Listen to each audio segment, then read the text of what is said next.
Good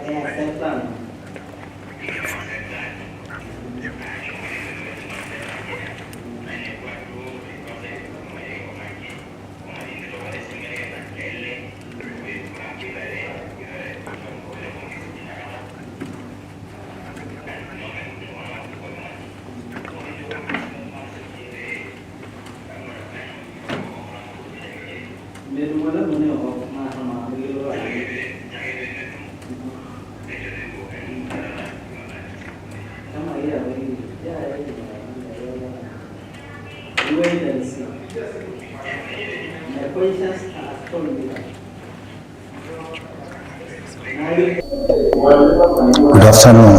How are you? Today we have the privilege of being at 4 Sheraton. Are you getting me clear?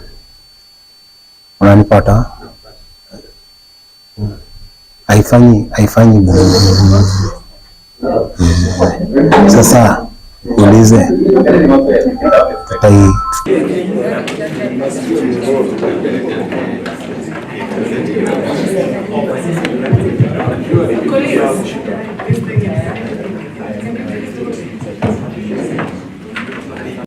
Good evening, everyone. I would request before we start our session, in my view, I think it is prudent for the aspirants to sit in the 3 front rows and their immediate supporters to sit behind them, even if you are Okwa members. So, aspiring candidate Peter Wanyama, maybe one of you can leave a space for him so that he's at the front. And I would request we will give each other 2 minutes to realign ourselves in order of our where they want to sit. But so that we have orderly way of going with this session. Okwa members can sit wherever. But those who have come supporting their aspiring candidates, it would be nice if you sit behind them because there will be questions from audience and it will be prudent. We need to arrange our sitting. And I don't see our aspiring candidate, Peter Wanyama. Is he around? Okay, so can we give him like a minute or two and then we start with prayer? Let's just give him a minute or two.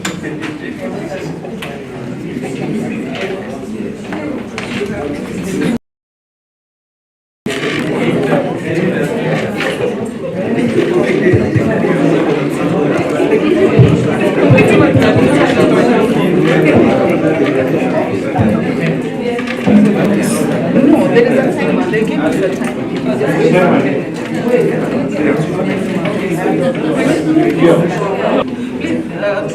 Edna, yeah, just picking my phone. So just sit fast. Yeah, just sit fast.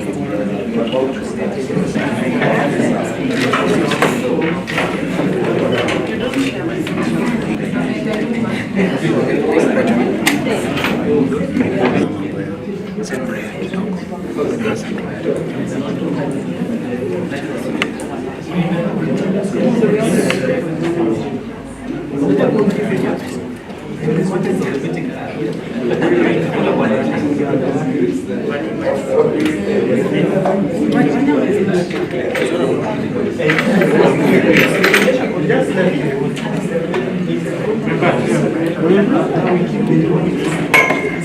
This guy has to come to Mara.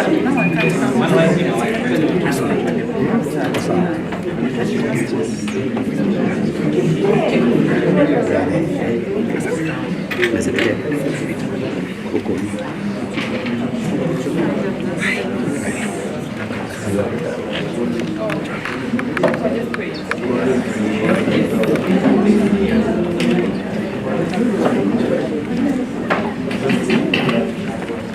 So, do we start without him, Sean?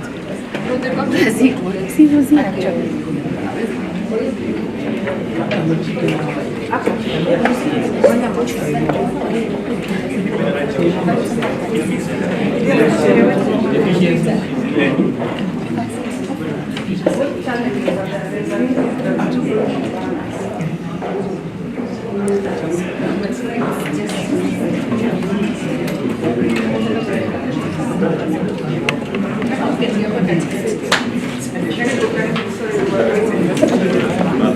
Not a problem.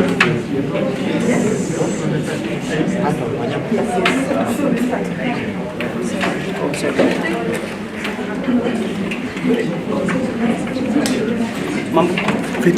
Uko bie.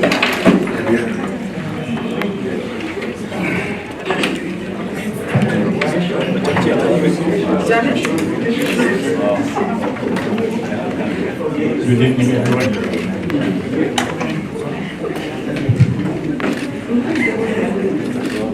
Good evening, everyone. Good evening. My name is Harris Stephen Arunda, Advocate of the High Court of Kenya.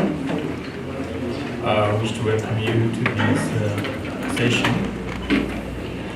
Before we begin, invite Janet to lead us with a word of prayer.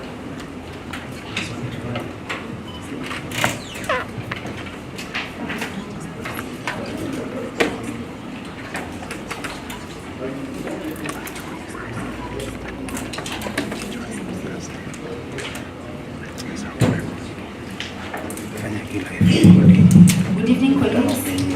Let's believe and pray. Almighty God, we gather this evening before you with our hearts full of gratitude.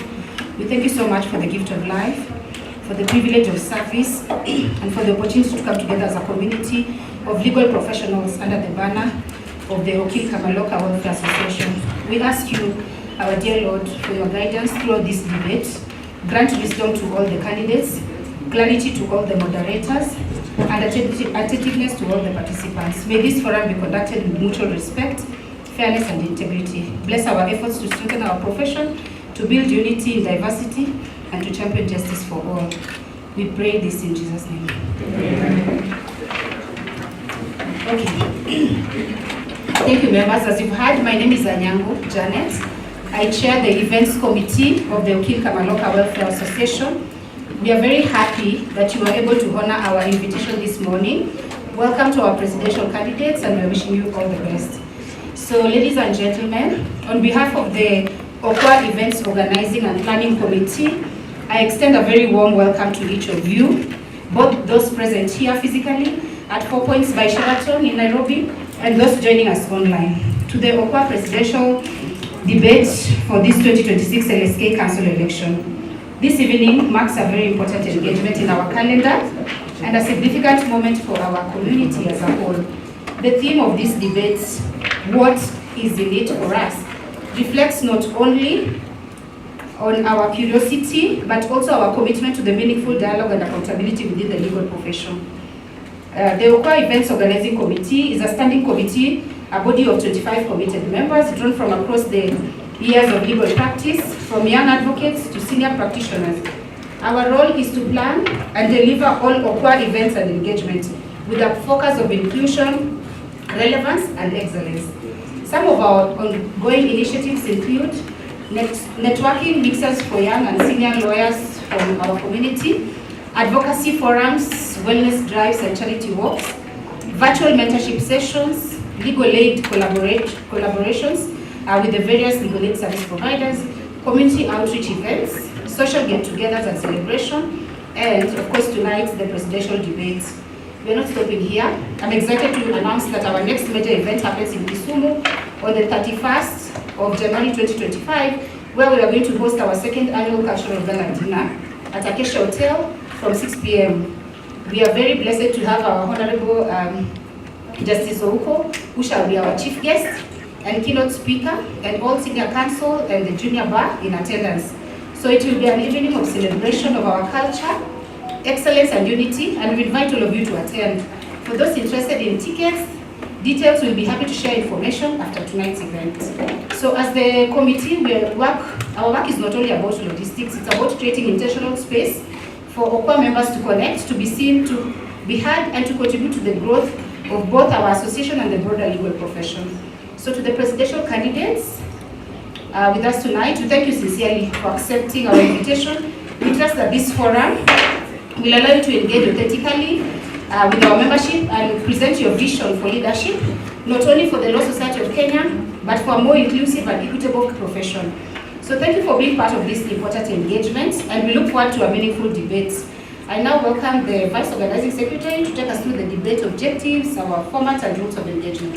Thank you so much and feel very welcomed. Without much ado, I'm the Organizing Secretary Assistant. I'll take you through the debate guidelines for tonight. On behalf of the Organizing Committee, I welcome you all to today's debate. This forum is a platform for candidates to engage meaningfully, address critical issues, and share their vision for the future of our society. To ensure a fair, respectful, and productive debate, kindly note of the following debate guidelines, which all participants are expected to observe. Time management. Each candidate will have a fixed amount of time to respond to each question, typically 2 to 3 minutes, and 1 minute rebuttal if applicable. A designated timekeeper on my right will manage all and use visible cues to keep candidates informed of time. When 30 seconds remain, the timekeeper will raise the paper, clearly marked 30 seconds. When the candidate's time is up, the timekeeper will raise a paper marked time out. Candidates are expected to conclude their remarks promptly when the time out sign is raised. The moderators on my left side may intervene to enforce time limits if a candidate continues beyond the allowed time. Respectful engagement. Candidates must engage with each other respectfully, focusing on ideas, policies, and records, and not subjective personalities. Personal attacks, inflammatory language, or derogatory remarks will not be permitted. Audience conduct. Audience members are requested to remain silent while candidates are speaking. Please avoid clapping, cheering, or interrupting by any nature. This ensures fairness, clarity for all candidates. Moderator's role. The moderators will guide the flow of the debate, ask questions, enforce time limits, and maintain order. All participants must respect the authority of the moderators to ensure the smooth running of the debate. Nature of questions. Questions have been selected by the organizing committee from members' submissions to reflect a wide range of concerns. Some questions may be challenging or controversial. This is intentional to ensure transparency, accountability, and robust dialogue. All candidates will be given an equal opportunity to respond to the same or comparable questions.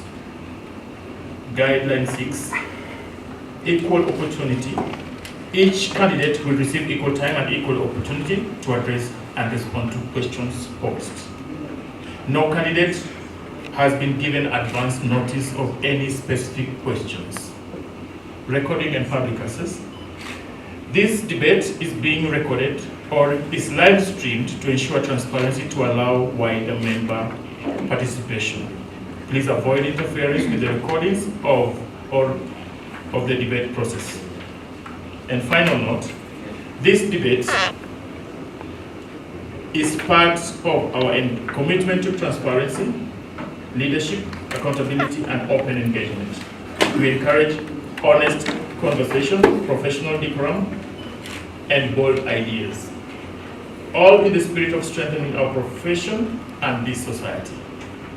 Thank you for your attention. We know, before handing over to the moderators, I wish to take you through the program for today.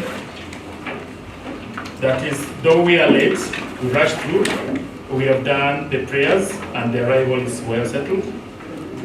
The next will be opening remarks from our Okwa chair. Then there will be debate, which has been we have taken you through. Then introduction of the candidates. Then the moderators will take you through the thematic areas. Then there will be audience interaction, online questions, and rapid fire round. That is questions from YouTube or social media for that matter. And then there will be closing remarks. Last but not least,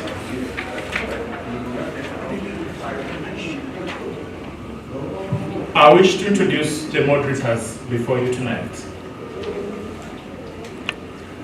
Maureen P. Egutu is an advocate of 19 years of good standing, and a seasoned customs, global trade excess law expert with over 18 years experience, having started her career at the Kenya Revenue Authority, Customs and Border Control Department as a graduate trainee in 2006. She served in various ranks and sections within the Customs and Border Control Department before moving to tax consulting in the year 2010. And taking part in a managerial position in the indirect practice, tax practice, and PricewaterhouseCoopers, taking care of customs and global trade assignments. She later moved to the EY in Ernst & Young in 2021 as a senior manager in direct tracks, taking care of customs, global trade and access practice, supporting clients in East Africa. Maureen Egutu is currently the senior manager, customs and excise Africa at Diageo PLC, based at the EABL offices in Nairobi, with positions she took up in April 2023. Maureen, therefore, has an amalgamation of public and private sector experience, coupled with Bachelor of Law degree from the University of Nairobi, Masters in Tax Law from Queen Mary University, London. In addition, Maureen has a certificate in Customs Order Control from the Kenya School of Revenue Administration. Our next moderator is Advocate Dudley Okil. Dudley is a fellow at Chartered Institute of Arbitrators. He is also a fellow at International Academy of Family Lawyers and a partner at Bond LLP. He teaches at Kenya School of Law. He's an advocate of good standing of 13 years experience, majorly in litigation on constitutional matters, which is his area of expertise, and public law too. Without much ado, allow me to welcome the chair of Okwa, Ms. Ekaterina Handa. Thank you very much.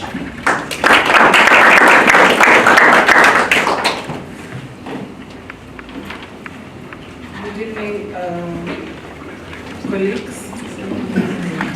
I would want to recognize the members of the senior bar, senior council, members of the mid bar and junior bar, friends, and ladies and gentlemen. As you've heard, my name is Katrina Handa, and I have the honor of serving as the inaugural chairperson of Okil Kamaloka Welfare Association, which many of you know as Okwa, or which many of you refer to fondly as Okil. As the chairperson of Okil Kamaloka Welfare Association, it is with a great pride and privilege that I join my colleagues and members of Okwa in welcoming you to this evening's presidential debate for the LSK Council 2026. This evening we are gathered here not just as members of Okwa, but as committed members of Law Society of Kenya.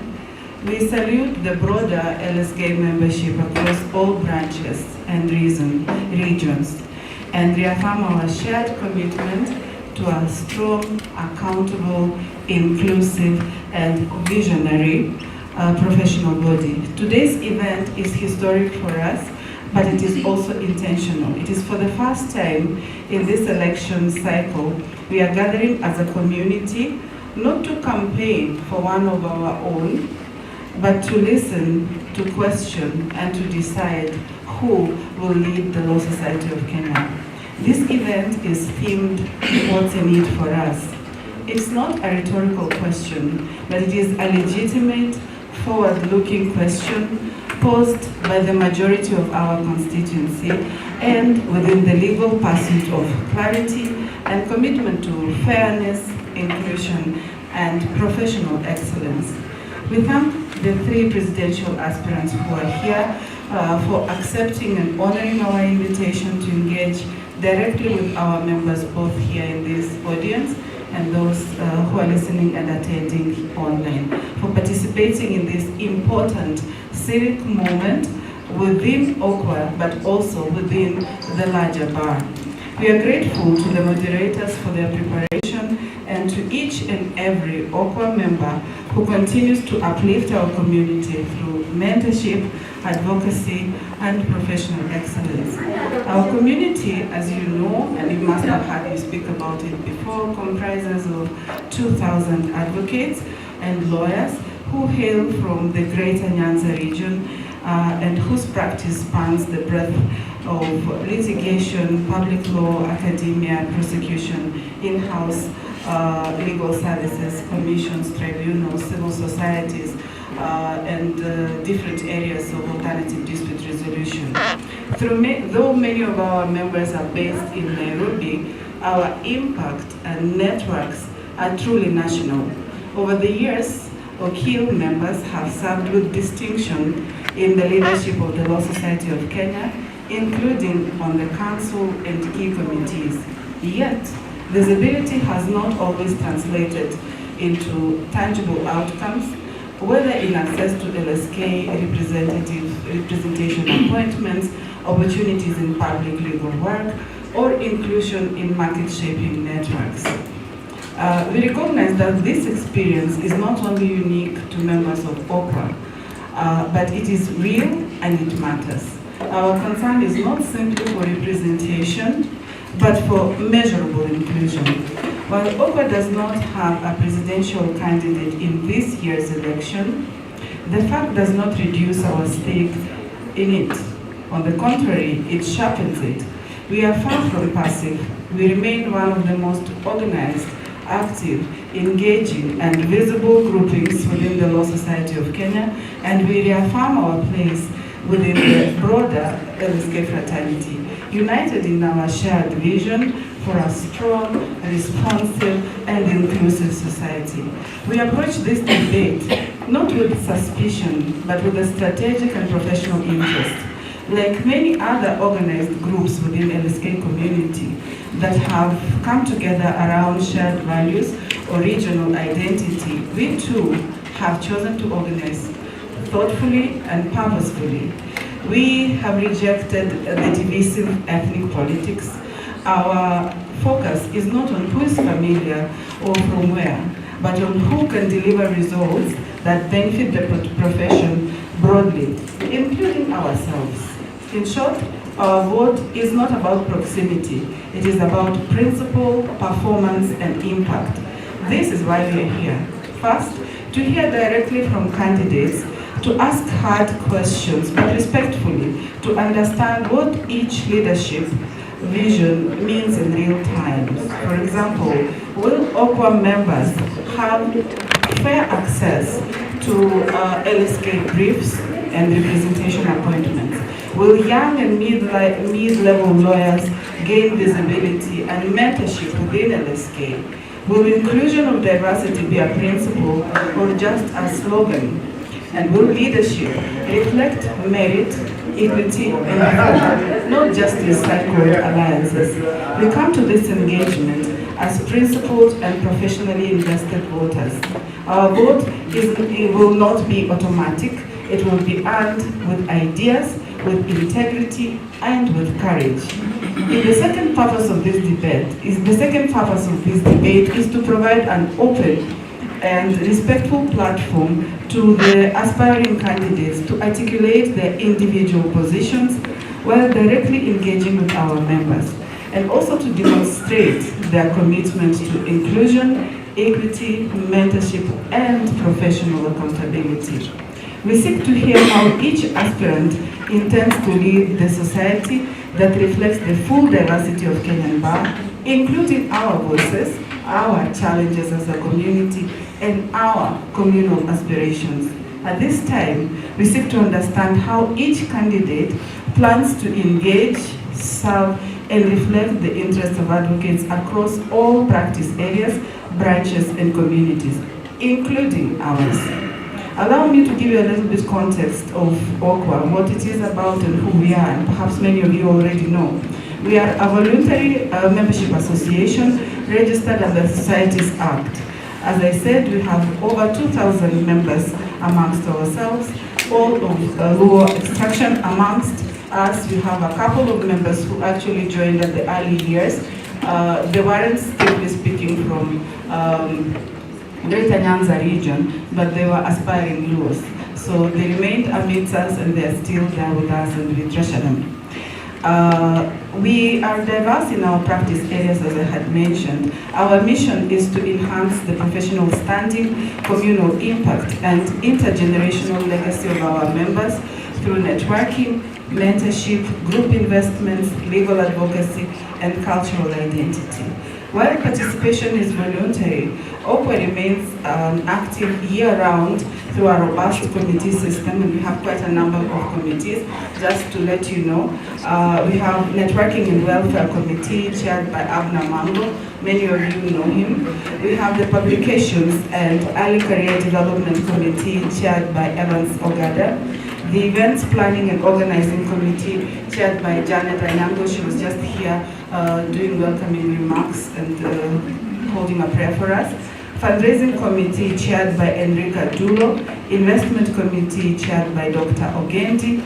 Legal Aid and Public Interest Litigation Committee, we still don't have a chair, but for now they're headed by Okil Dudley and Wilberforce Okelo. Education Committee is chaired by Dr. Ojuang. We also have Benevolence Committee. These committees are open and vibrant, and many of our young members have taken part, led initiatives, and made meaningful contributions to Okwa membership and communities around Kenya. Our vision is clear: a united, inclusive, and impactful Okwa, one that strengthens its members, contributes to LSK, and leaves a lasting professional and cultural legacy. So tonight, let us engage in doing our part of building the Law Society of Kenya, but with clarity, not with complaint, but with curiosity, and not with cynicism, but with hope. May this evening be constructive, candid, and worthy of the role we all play at the bar, and worthy of the Law Society of Kenya. Thank you very much, and welcome once again.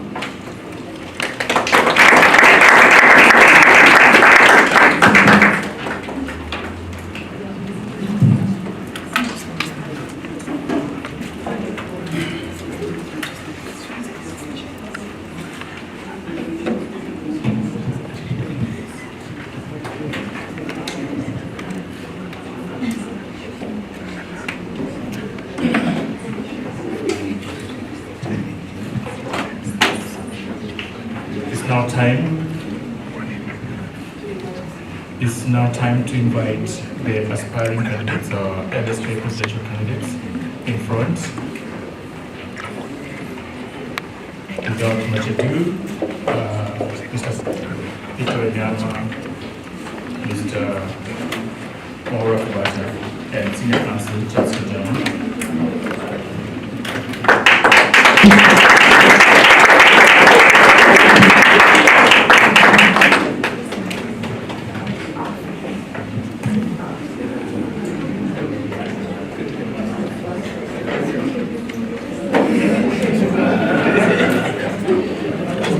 They have opted to stand.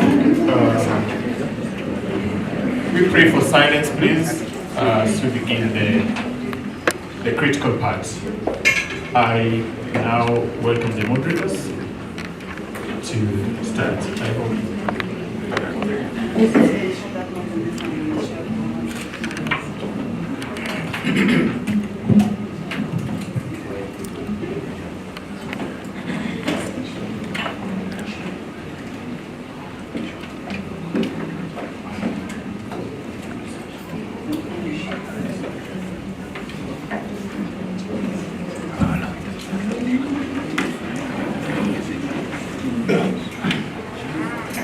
I've been told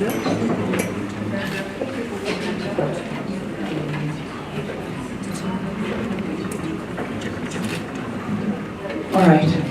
Thank you very much for gracing this occasion with our candidates. Right? And I think we'll just get into it. I think the first opportunity would be to give you a chance to give us your opening statements and to tell us a bit about your vision and a message to the Okwa fraternity. Yeah. So we will begin, of course, with Councillor Kabata. I think he was here the earliest, right? So we'll give him the opportunity to commence. Councillor, over to you. 3 minutes, right? 3 minutes. My name is Maura Kabata. I am the current Vice President of the Law Society of Kenya. In these circles, most of you know me as Obata. And I have always stood firm to articulate issues that are focused on our members. I have not been a stranger to Okwa. Okwa has been another home for me. We have always walked the journey with your membership. We have provided support where necessary. One time, a story is told, a professor of law who was my very good friend and still is, Professor Ojenda, I happened to be one of his nominators when he was vying a second time for the Judicial Service Commission male representative to JSC. You will remember that at one point in time, he was also arrested subsequently to the elections back then. And we stood firm with Professor Ojenda, as we have stood with many members of Okwa. We have been there with Okwa during your social events. Particularly, we have worked with Okwa members on low moments. I remember we had a prayer day in Kisumu with members of Okwa, and we have worked many success stories with your membership. Quite recently, I know I'm running out of time. Quite recently, I know many of you saw the youthful wing of this very great association publicly raise their support for my candidacy.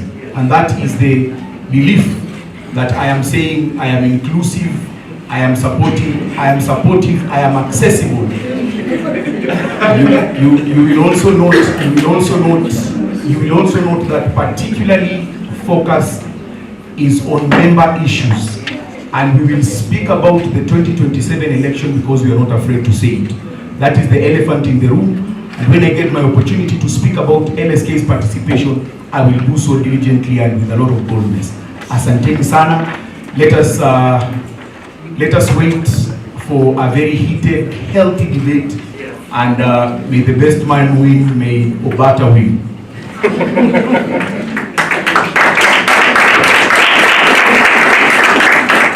Thank you, Council. And of course, to just reiterate from Chair's address, that everyone has a fair chance, right? Despite, of course, what Councillor Kabata has said about endorsement, we are here to listen, and Okwa will make the call after we listen. Right? So over to ST Kanjama. Now your chance to give us your opening remarks. Thank you. Good evening, ladies and gentlemen, fellow colleagues, senior council and other council present.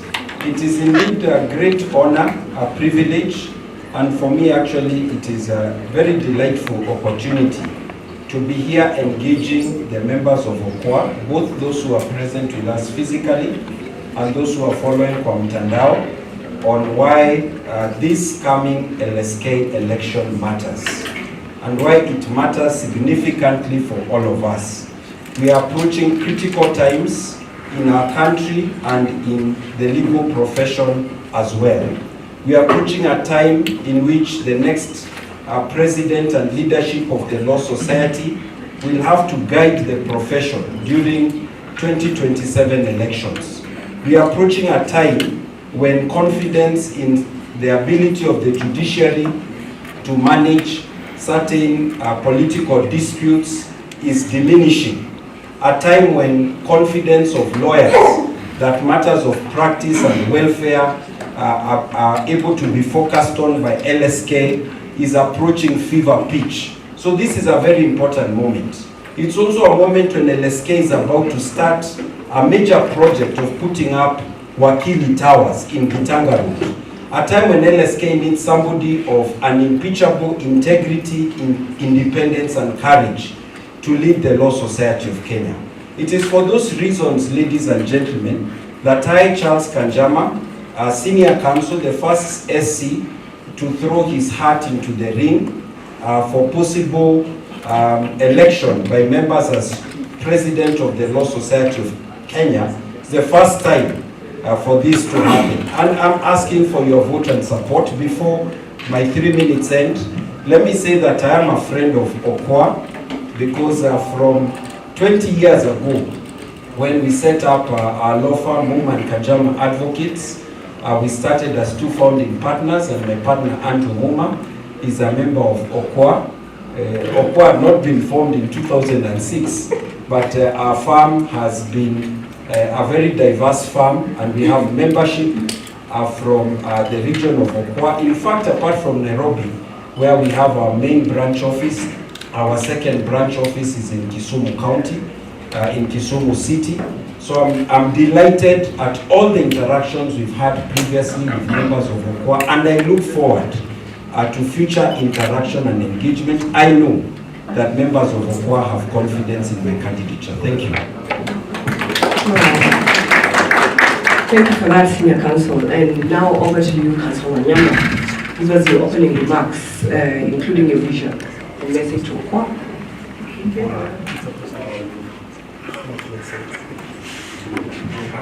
Good evening, colleagues. I don't know whether there's anyone in the room who doesn't know me.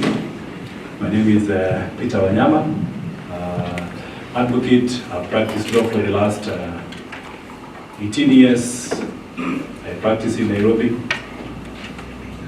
Allow me to first of all say that I appreciate the opportunity to be here, the opportunity for you to engage me so that we move away from what I call the mechanical relationship that we've been having to a much more organic relationship. As your LSK president, I will engage strategically with your institution, your organization, so that we have a strong back. What the Law Society of Kenya needs are new ideas, strategic ideas for the growth of our profession. We don't want to be stuck in the past, frozen in the past, discussing issues which members don't want to hear. The legal profession at the moment is facing a very serious problem. Make no mistake about this. The legal profession is facing an existential crisis. There are risks to the legal profession. The legal profession is suffering from what I call a smoldering pandemic. And this pandemic requires that we come out aggressively to protect our practicing space. That is why myself, I have consulted members around the Republic, and the message is crystal clear that they need a Law Society of Kenya president who is able to stand and protect our diminishing practicing space. They need a Law Society of Kenya president who will bring back the prestige, the image, restore the image of the legal profession. So that is the message which I have incorporated in my manifesto. My manifesto is distinctively about protecting the practicing space. We will do all the other functions of Law Society of Kenya, but we must do what it takes to ensure that we protect the practicing space. I have innovative ideas, strategic ideas. I am already in discussion. I am not elected LSK president, but I am in discussion to ensure that Law Society of Kenya gets up to 100 million shillings to train lawyers on technology and artificial intelligence. And I'm telling you this because it will happen. And when it happens, I will liaise with your chairperson to ensure that members of Okil Kamaloka, some of them participate in these strategic initiatives which are meant for us to acquire knowledge so that we can participate and practice in this brave new world where lawyers are facing significant and very difficult challenges. Yes, your time So is I up. kid you not about I kid you not, just 1 second, I kid you not about my intention. I kid you not about my vision for the Law Society of Kenya. Yes, I will make yes, things Council. happen. Thank you very much. Council?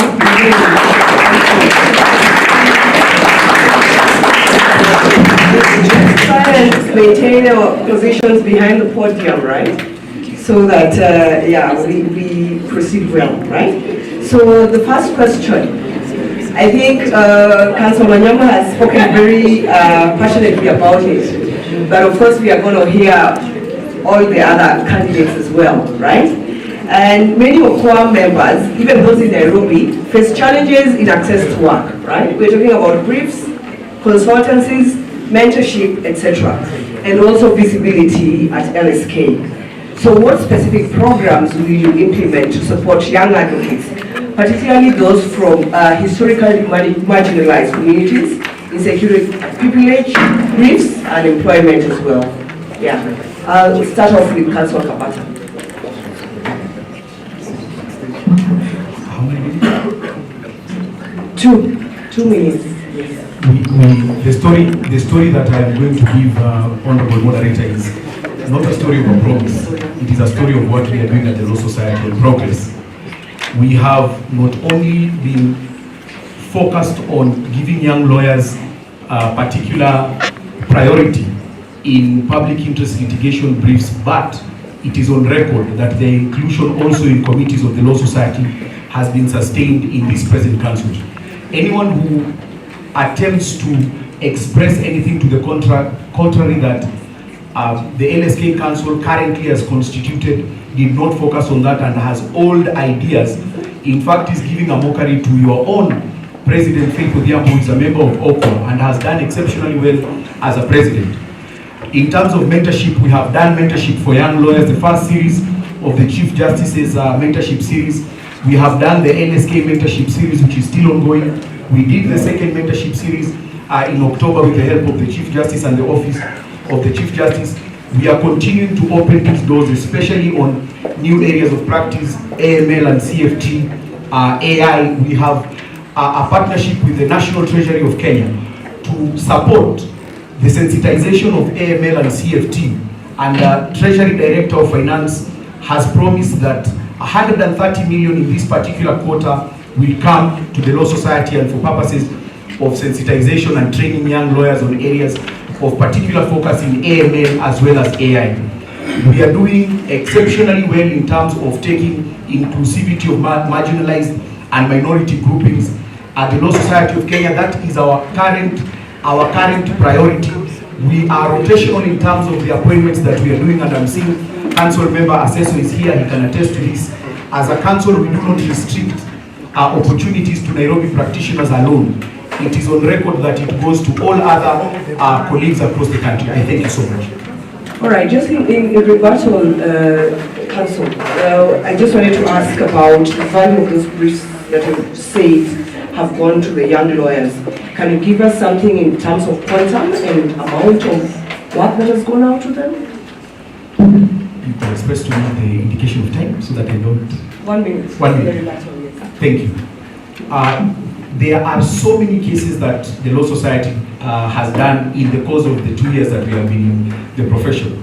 Seated right next to your left is a very diligent and ardent member of the Rule of Law Committee of the Law Society of Kenya. He can confirm to you that 90% of the briefs that originate from the Law Society of Kenya, his name is Daddy Ochiel, always go as a matter of priority to young lawyers. We have a young lawyers team that helps the Law Society to champion this rule of law cause, and it has been working exceptionally well. The impact is that young lawyers get visibility as well as putting their names out there, and it really helps in terms of mentorship because we also partner them with good senior counsels like Charles Kanjama to help them not only learn but also earn.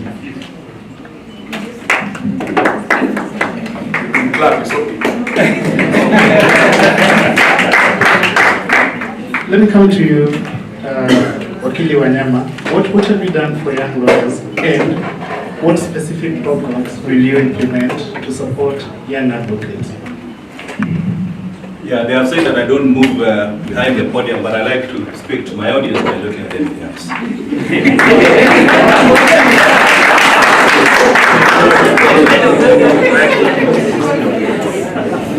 As Peter Wanyama, I have trained more than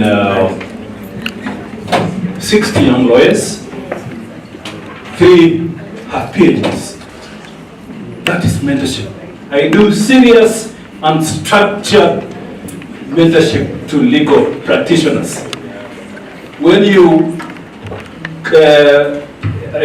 train under me, I package you and paddle beat you from being an average lawyer to one of the most sought after legal practitioners. So I have done policy and legislative training in the devolved government sector for lawyers, especially young lawyers.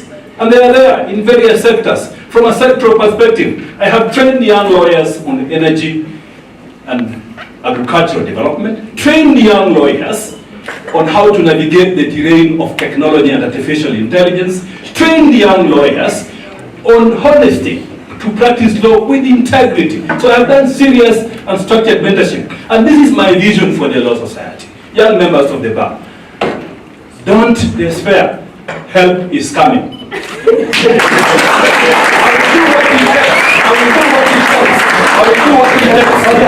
I will do what it takes as a serious practitioner, understanding the challenges which you face, because I have gone through those challenges myself. So I will do what it takes to ensure that Law Society of Kenya implements consequential and strategic initiatives for young members of the bar. And I will start, let me say, there are 100 million or so that I'm already in discussion with IDLO. By the way, I know IDLO inside out. The IDLO office in Rome, not the one in Nairobi. We will do what it takes. So my time is out. You can say I'm trying to explain that. They say my time is out. Can they give me 30 seconds from my time that is coming so that I can finish this point? Please. What I'm saying is, we need to do what it takes to ensure that young members of the bar, to navigate this challenging terrain, you must acquire knowledge. You must acquire knowledge for you to compete effectively. And Law Society of Kenya, we must be at the forefront. We must be at the forefront to ensure that we have structured CPDs on emerging areas of legal practice, so that young members of the bar are able to acquire knowledge and dominate practice. So there are many issues linked to discuss. Additional 30 minutes. Yes, yes. So let us go on to the next contestant, kindly. I think the point is made, right? No, I have not made my point. I will stop there to answer that very question. You know what I was saying is, moderator, is that I have used ideas. Don't you want to know what is happening out for you? No, you will have the opportunity. Do you want to know who I will select for my climate change workshop? No. Selection. Do you want to know who will go to Paris?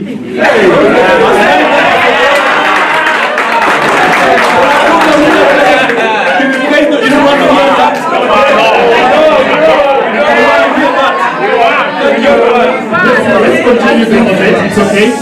William, I'd love to go to Paris, but for now, Senior Counsel, you have 3 minutes because we gave Kabata an extra minute and Wanyama had an extra minute.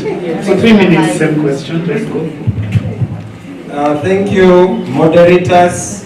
And once again, it's a delight to be here. The question is about young lawyers. What are we going to do for young lawyers? And the first thing we need to demonstrate is what have we done for young lawyers until now. I think you all know that when we are in elections, we can all promise the sun, even if we are not going to leave the earth. And so to really test the validity of our promises, you need to ask us, what have we done? In the case of my colleague Kabata, he's been in practice for almost 10 years. My colleague Wanyama has mentioned 18 years, and myself 22 years. What have we done? Because you cannot have got new ideas suddenly when we decided to run for President of the Law Society of Kenya that you didn't have before. There must be a track record. The second thing that is important is that we are 3 candidates here before you. The candidates who are here is not the current council of the Law Society of Kenya, which my colleague Kabata serves in. That's not the candidate for election. It's not the council of Nairobi branch that I served in from 2016 to 20. That's not the candidate for election. And in the case of Wanyama, it is not where he may have served before. So you also want to hear from each of us what has been our personal contribution. If I was in a council, you don't just want to hear what the council did, but what was the contribution of Charles Kanjama SC. So I'd like to say that in the case of Charles Kanjama, my engagement with with the young bar has been a continuous process from the day I was admitted to the bar. Honestly, I have been involved in mentorship of lawyers even when I was a law student at the University of Nairobi. And from when I was in 3rd year, I started traveling every month to Moi University in Eldoret to do mentorship of law students and other students there. I've done it consistently for over 20 years. In my law firm, I have trained, of course, and mentored more than 100 pupils and young lawyers. These are some of the things I have done. In Nairobi branch, when I set up the branch with my colleagues in the council of 2016, we realized that we needed to start focusing on young lawyers. We started mentorship programs, structured, because it's possible for you to do your own mentorship, charismatic, but will it be sustainable? There are thousands of young lawyers. How many of them will get to your office? How many of them will you be able to call? So you need to have structured mentorship programs. These are some of the things that I have done. Thank you, Senior Counsel. Those 3 minutes are over? Yes, let me just add. It's okay. The next question is still yours. The next question is still yours, so you can take 15 minutes out of it. What about us in the mid-bar? Because everyone is saying young lawyers, what about us in the mid-bar? Do you think we are marginalized, considering the new numbers coming in? And what kind of reforms would you make to the senior counsel rules? 2 minutes. Okay, so let me first finish what I was saying about the young bar. At Nairobi Legal Awards, where I have been the chair until December last year, we realized that we need to motivate young lawyers to also strive for excellence. We started a category for young lawyers, and we've been impressed at the amount of stuff that young lawyers are doing. But as I've gone around the country, I've realized that the core concerns of young lawyers are 2.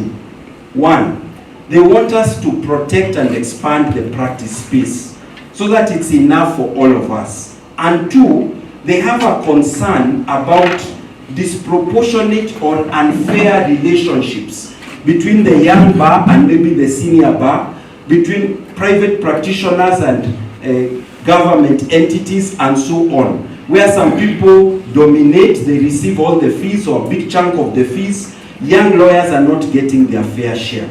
And that's what they want us to do for them.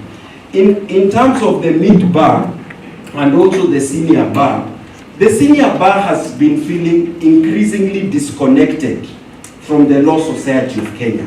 They have been feeling that this issue of LSK, let us leave to the young bar and maybe the mid-bar. Because for us, we've been here for long, there have been changes in the profession, and it is a bit disappointing if LSK is not able to bring together all its practitioners working together. And so for me, my mantra is a strong LSK for all. One of the things that I intend to do is to establish a nationwide mentorship program that is run with the assistance of branches and chapters, where we can call the senior bar to enter into relationships that are structured with the young bar and the mid bar. The mid bar are people who have the confidence of having been in the profession for some time. They need to be empowered through things like courses on law firm management. For those who are in-house, they need to be empowered with courses on career development, reform of the CPD program so that they are not just entry-level courses. By the time you're in mid-bar, you've already done the entry-level courses. Those are some of the things that the mid-bar needs. So there are many other ideas that I have, but for now, that should suffice. Thank you.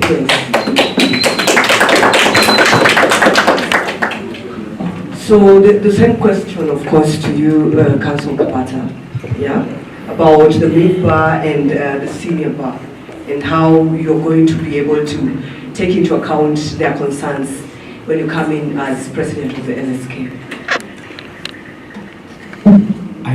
I like the fact that you said when I come, and I do not take that for granted.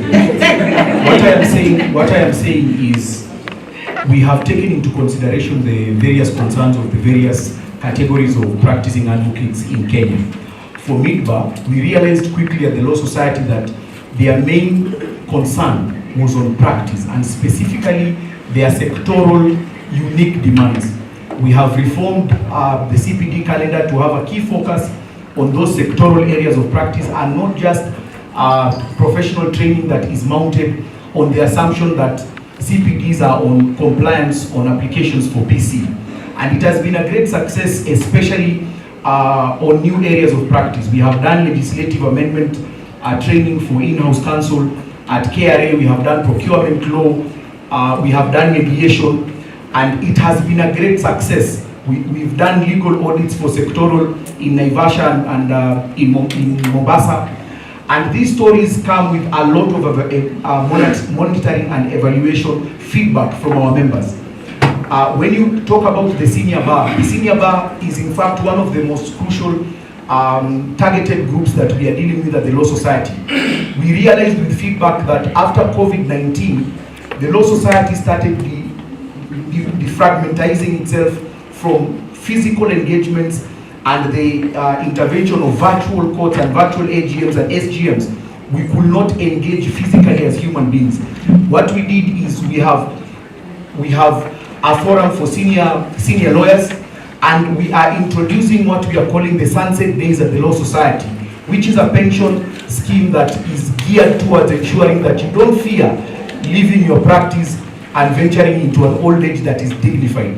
The mentorship programs that we are running with the senior counsel bar as well as the senior bar are proving to be quite a success with the linkages that we have had at the Law Society. For instance, in Kisumu we had the business and human rights training for mid-bar lawyers. Moderator, my time is up. Yes, and thank you for respecting our time as well now, Council Wanyama. Let us keep the time. I'm usually very courteous as well as respectful. Yes, I'll keep the time as Senior Kapata, Kapata has, right? Council Kapata has. Thank you very much. You know, I'm insisting on these issues because we are suffering as a profession. And then we are just going there to take this old punctured rent-seeking leadership at the Law Society of Kenya. Law Society of Kenya, for us to respond to the concerns of the big bar, you need to know that the legal profession is dying. Incomes, people are not getting money. Surveyors have taken the lead in succession and conveyancing practice ahead of qualified advocates. At the tax appeals tribunal, it's accountants who do the actual advocacy, replacing the lawyer. If you go to the Retirement Benefit Authority, it is non-lawyers who drove those trustees. Go to the cybers. Digitization has means that lawyers can no longer get company registration work. We have a problem. So the challenge is this. There is no way the mid-bar can survive and prosper. There is no way they can grow up the ladder. And by the way, the mid-bar lawyers are really suffering. We have a problem, and we must address these problems in a serious and consequential way. We are suffering. So in my view, apart from the structured mentorship initiatives, which will escalate to the mid-bar, because the mid-bar lawyers need horizontal strategies on how to grow their law firms. They need strategies on how to grow up the ladder in terms of business development. The Law Society of Kenya must take the lead in protecting practice and assisting members of the legal profession, including the mid-bar, to ensure that we deepen practice areas, and we can do that through knowledge acquisition I kid you not about what I'm going to say next. As I wind my, I sit down. I want you to say it in the next. No, I want to say this. This I have to say. You kick me out of the room, but I have to say. Listen, I have to say this. Allow me to say this. Allow me to say this. The National Assembly wants to introduce a no-fault-based practice to digitize insurance compensation. Do you know what that will do to our law firms? More than 50% of the law firms will shut down. As law society, we must do what it takes. Mr. Moderator, we must do what it takes to protect our practice. That's all I wanted to say. You can cut my time. It's okay, yes. In the next 1.5 minutes now, what will you say to those who claim that Peter overpromises reform and focuses on these financial, advancements rather than on issues about the governance of the LSK? Thank you. Do you know who introduced legal audit and compliance practice in the country? Do you know who did it? To introduce legal audit, that curriculum which nowadays we train lawyers on legal audit. I did it. I did it for Kenya School of Law, and then it spread out. In 2010, when Ambassador Mutaura then issued that circular, he based it on my letter. I know how to deepen practice. Now we are in that space of legal and compliance audit because of a partial initiative which I took. And there are many other issues we can do. So let me say this, Mr. Okil, as in very quick seconds. I have not served as a direct lead at the Law Society of Kenya. The best I can do is to promise some of these innovative ideas. I am telling you, we have these low-lying fruits. Can't we go and get them? Or do you want to still stuck in the old punctured ways of doing things? As a candidate, or the best I can do is to promise some of these ideas, then you evaluate me based on what I have done. So it is not true that I focus more on financial braggadocio. I don't do that. I focus on ensuring that the concerns of members are highlighted, and I will do what it takes as your president. By the way, working 24/7, because I'm not financially vulnerable, it means I will not go there to steal your money. I will go there to serve you 24/7 as an advocate. 24/7. We as moderators are also evaluating you on the way you are helping us to keep time. And coming to you, Kabata Maura, will your term include a formal mentorship scheme between senior and junior advocates? And what role will organized groups like Okwa play in that kind of thing? 2 minutes. Thank you so much, Honorable Moderator, and I am happy to see that one of my partners is here, Barbara Maloa, who also happens to be an ardent member of Okwa. We have been doing this. It is not a political promise. Once these politics end, some of those promises that you are being told usually end with them, and they are revived years later when intentional aspirations for vying into the LSK Council arise again. We are saying that we have been doing mentorship for young lawyers, and we have a directory of senior counsel, members of the bar that my friend Mr. Charles Kajama Senior Counsel belongs to. We have paired young lawyers at the Law Society in undertaking these briefs, including constitutional petitions that end up in the run-up to, that define the run-up to the national election. We had young lawyers participate in the Amici brief that the Law Society did. And in fact, the firm that filed it was a firm by a young lawyer called Wakesho Kililo. You will remember that we are not giving promises here tonight. We are giving progress. We are saying we have been doing this for young lawyers mentorship. We have done it to the Chief Justice. We have done it to the Senior Counsel Bar. We continue to trust in the ability of young lawyers to make impactful contributions to the Law Society of Kenya. With me, I am giving you a call, Honorable Moderator, that this will not stop in my presidency. Senior Counsel Bar, Mid Bar, as well as young lawyers will benefit from the reversed idea of learning through each other, as well as earning a decent remuneration from their work that they contribute to the Law Society of Kenya. Honorable Moderator, I still have 30 seconds. Yes, I'll stop you. And please believe in what I am saying. I am reporting what we have been doing at the Law Society of Kenya. I am reporting what I will continue to do at the Law Society of Kenya. We will be inclusive. We will not look down upon anyone. We are passionate about the Law Society of Kenya. We speak the Law Society of Kenya, and God knows we breathe the Law Society of Kenya. All right. And so, Senior Counsel, we put the same question to you. Will your term include a formal mentorship scheme between senior and junior advocates? And what role will organized groups like Okwa play in that particular approach? Thank you for that. Thank you for that question. First of all, let me say that there are some positive things that have been done by the current council. And I don't think it would be right to call them punctured, rent-seeking individuals. One of the things you must do is to recognize and respect what has been done by those who are there. And I would like to, for example, appreciate Jose Amanwa, who's the current convener of the PIL committee, for what he has done in his term. He's expanded PIL tremendously. I think the various actions that have been taken by council can be attributed to different council members. And that is why for me, I think my focus of interest is what has each of us done and what can we do. For me, I have a passion for engagement among lawyers. When I was in Nairobi branch, we even decided, can we start having WhatsApp group for lawyers so that we can be engaging lawyers regularly? Can we start having regular email? Can we start having groups, chapters within the branch and so on?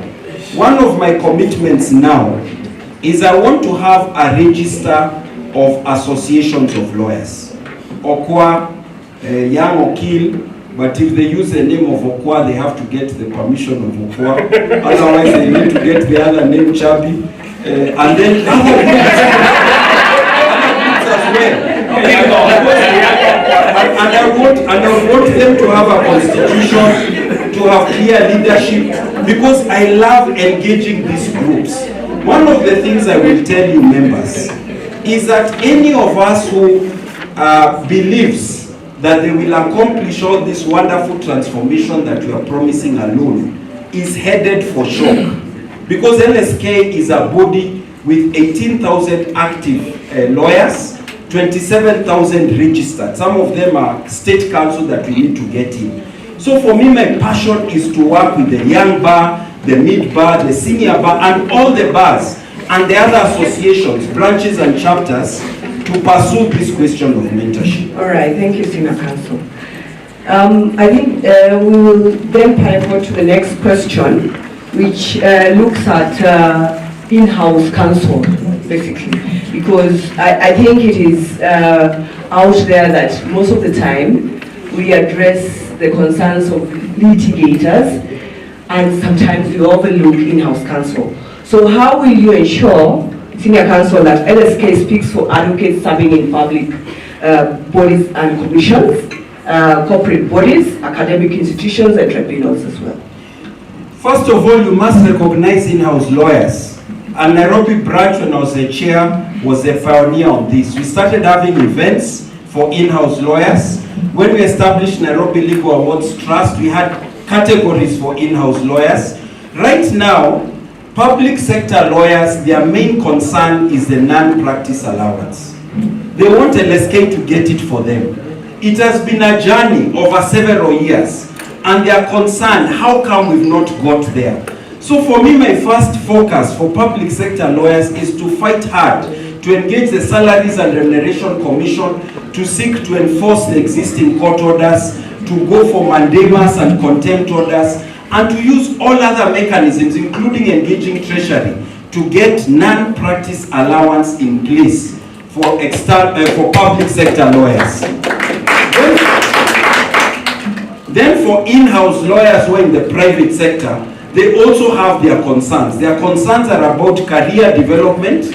Their concerns are about ensuring that the legal profession is strong enough to support their push for, you could say, minimum standards of service, especially for those who are younger in the in-house sector. so that they are not underpaid and overcharged. They also have concerns, for example, with the court order that was issued the other day that said that external counsel cannot work with internal counsel, in-house counsel, when they are dealing with briefs. So these are some of the concerns they have. But they also have concerns to ensure that procurement processes are fair and all lawyers, young, mid-bar and senior, get a fair shake at working with them in solving the legal problems that they have. This is my commitment to in-house lawyers. All right. Thank you very much, Senior Counsel. And probably just an additional question on that, because as in-house counsel myself, right, I don't feel that there is adequate representation in the committees for in-house lawyers.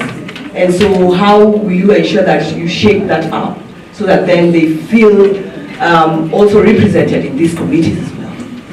When we set up LSK Nairobi branch in 2016, we noticed this problem you're mentioning, that most of the lawyers who engage actively in the organs of the LSK, whether it is at council level or committees, are external practitioners, and in-house lawyers tended to pull back. One of the things we did is, of course, we set up a position in our Council of Nairobi branch. We were the first branch to do so. That was for in-house counsel. In other words, we were encouraging them to come on board. And then we realized that we need to have events and activities that are targeted at in-house counsel, where we train them, we bring them together to talk about their concerns, because the solutions for in-house counsel come from the in-house counsel themselves.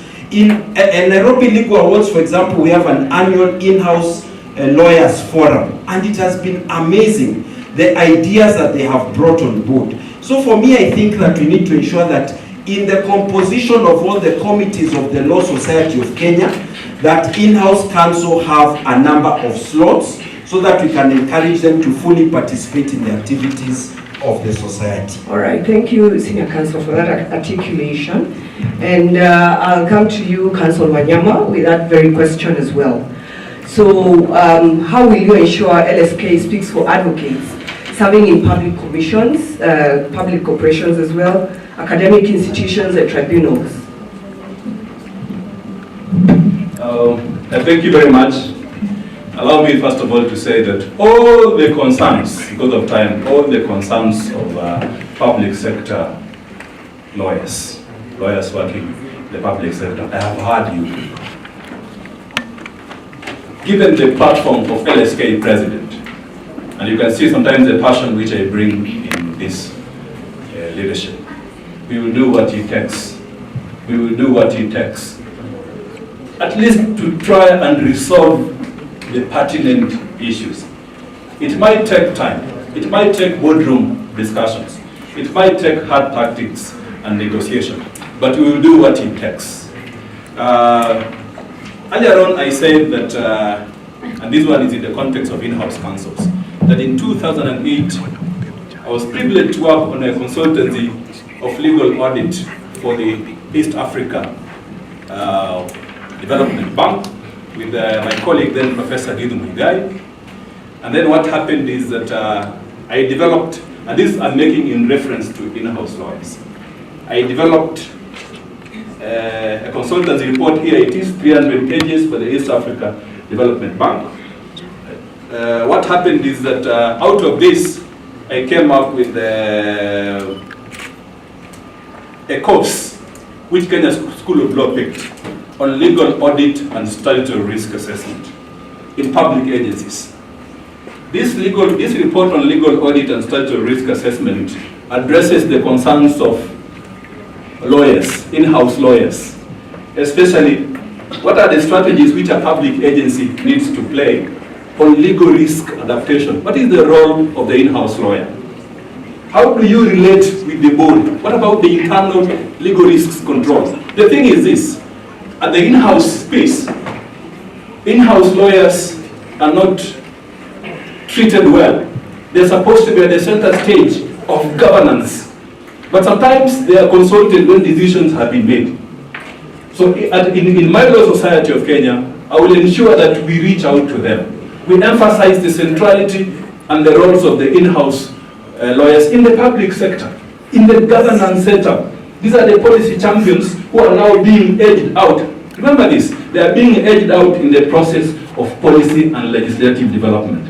It is the economists, it is the non-lawyers who draft legislation. Do you know who drafted our energy bill?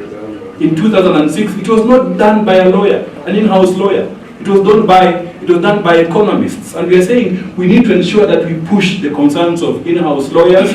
We need to bring back the prestige to the profession of in-house legal practitioners, even at a substantive level as we address the cosmetic issues. So LSK President, I know what it takes. I will try my best to ensure that I involve them on how they are able to manage their dominance within the public sectors. Thank you you can so see much. I can go deep. Thank you. Thank you so much. Mr. Kabata, as we prepare to take 3 questions from the audience, I'd like you to answer the same question. Audience, you can prepare your 3 questions. Mr. Kabata, you have 3 minutes as we gave your colleagues. And Kabata, I'd like to add a twist to it.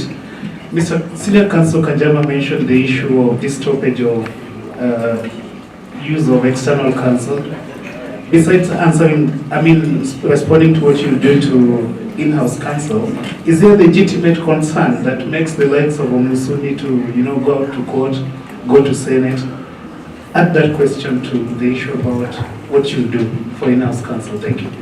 Thank you so much, Honorable Moderator. You would allow me then a minute because my colleagues took the 3 minutes on that particular base framework. Okay. I will need just 1 minute also to additionally respond to you on that question. Thank you so much. The questions that are raised by these petitioners are not new. They have always been here at the Law Society, and the targeted approach that the Law Society members are getting has been challenged not only in court, but also in the National Assembly as well as the Senate. Now, what are we talking about? Do lawyers provide proficiency, excellence, services to public bodies? Yes. Are they entitled to remuneration? Yes. Are these fee notes that are raised by councils in public bodies excessive?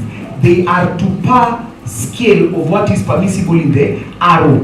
If then that is the concern that they are excessively over and above what is in the RO, it is purely contractual on the public entities as well as the advocates who provide these services to these public entities.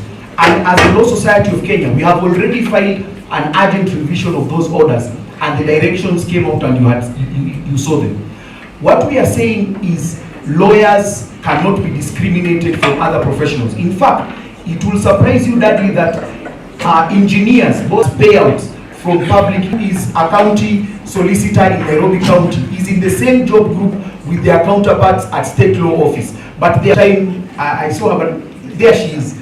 She's back there. She is an in-house counsel and is the chair of the in-house committee. The in-house committee is primarily run by members of the in-house counsel. The purpose of the Law Society of Kenya Council is to moderate their views and their resolutions, and we will do it as we have continued to do it. We will not stop at it. We will go to the National Assembly. We have spoken with the AG, and it will not be in any other council except the council that we are already serving, that you will note the progresses in the in-house committee, where we are particularly focused on seeing trainings that are focused on our colleagues in in-house. Thank you so much. Thank you so much. The tail of that question, is there legitimate then they raise their fee not 100 and 300 and from public offers? 1 minute. To be honest, there are certain pertinent and legitimate issues that those petitioners raise, and we must address them. But I don't agree with them on the mechanics of condemning all lawyers, because there are procedures, statutory procedures of addressing those concerns. There are contractual procedures of addressing these issues. For example, we need to reform public procurement processes so that if you are procuring for a legal service, the legal fee ought to be open-ended. Public procurement entities ought to be told that under Section 46 and 47 of the Advocates Act, you can sign a legal fees agreement where legal fees is capped. Secondly, if the legal fees has been exaggerated, maybe the last point, if the legal fees has been wholly exaggerated, and sometimes in cases of collusion, that's a legitimate concern. If it's been wholly exaggerated, then we need to find a way of reforming the procedures so that a taxation can be done.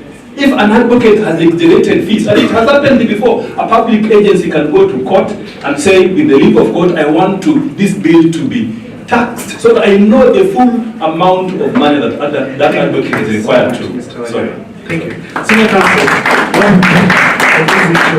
advocates inflating and then one up will ruining the entire basket. 1 minute. Okay, I think I'll make 3 points. The first point is that I was in council for one term, 2012 to 14, when we successfully pushed for the last amendment to the Advocates Remuneration Order.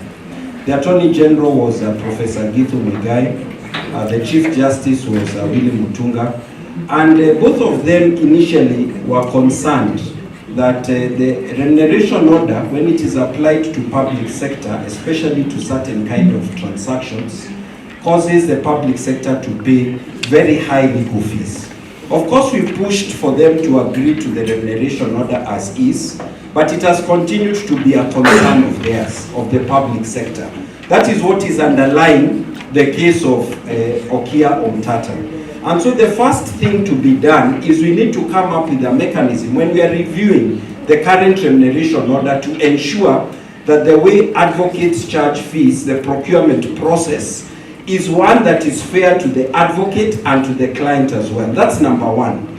Number two, there are cases where the government decides to go after individual advocates unfairly, just because they've had this advocate has earned some legal fees here or there. I was in Nairobi branch when, for example... 30 seconds. Okay.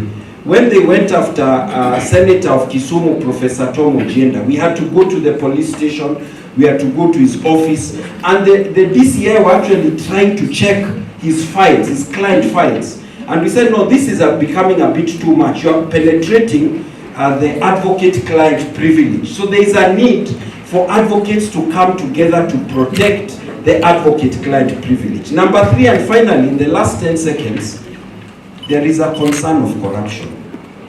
There is a concern that some of our colleagues, as well as professionals in other sectors and other people who provide services to public sector, inflate their bills, and then they get the funds from the case. They share some with the public sector, and these are very inflated. Thank you so This much. is something that we will need to bring stakeholders together to address, so that the specific cases where you may have some rotten apples, we deal with them without condemning the entire profession. Thank you so much. We go to the live audience. We have 3 questions.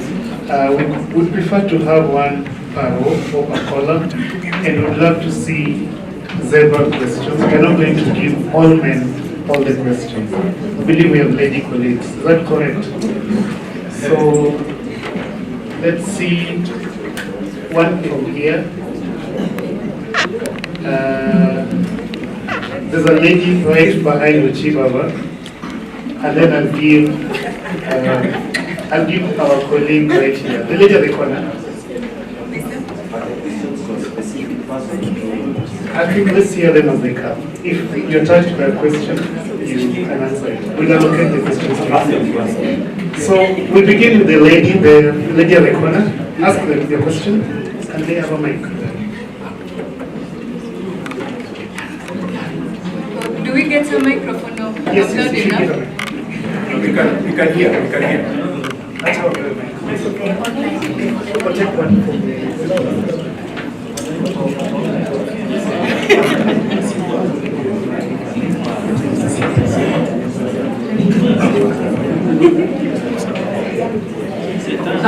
So don't make the context too long, right?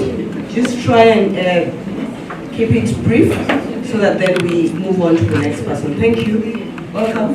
Thank you so much. Professionally, I'm Miss Owino, and My question will be asked in two ways, since we have one who is sitting and who is in the council, and two who are yet to join should they get elected. So, Mr. Kabata, you have served in the council for quite some time right now, and I'm aware that we don't have a strategic plan in the council. How have you served? How have you operated for all these years without a strategic plan? To the other candidates, should they join the council, how do you intend to take up a council that doesn't have a roadmap? That is what a strategic plan is. It doesn't have a roadmap, and you only have 2 years to achieve everything. We are promising heaven and earth, but then if it doesn't have a roadmap, then how are we going to evaluate ourselves at the end of the day? So where is the strategic plan and what are you doing about it? Thank you for the question. I'll move it over here to James. Give me the mic.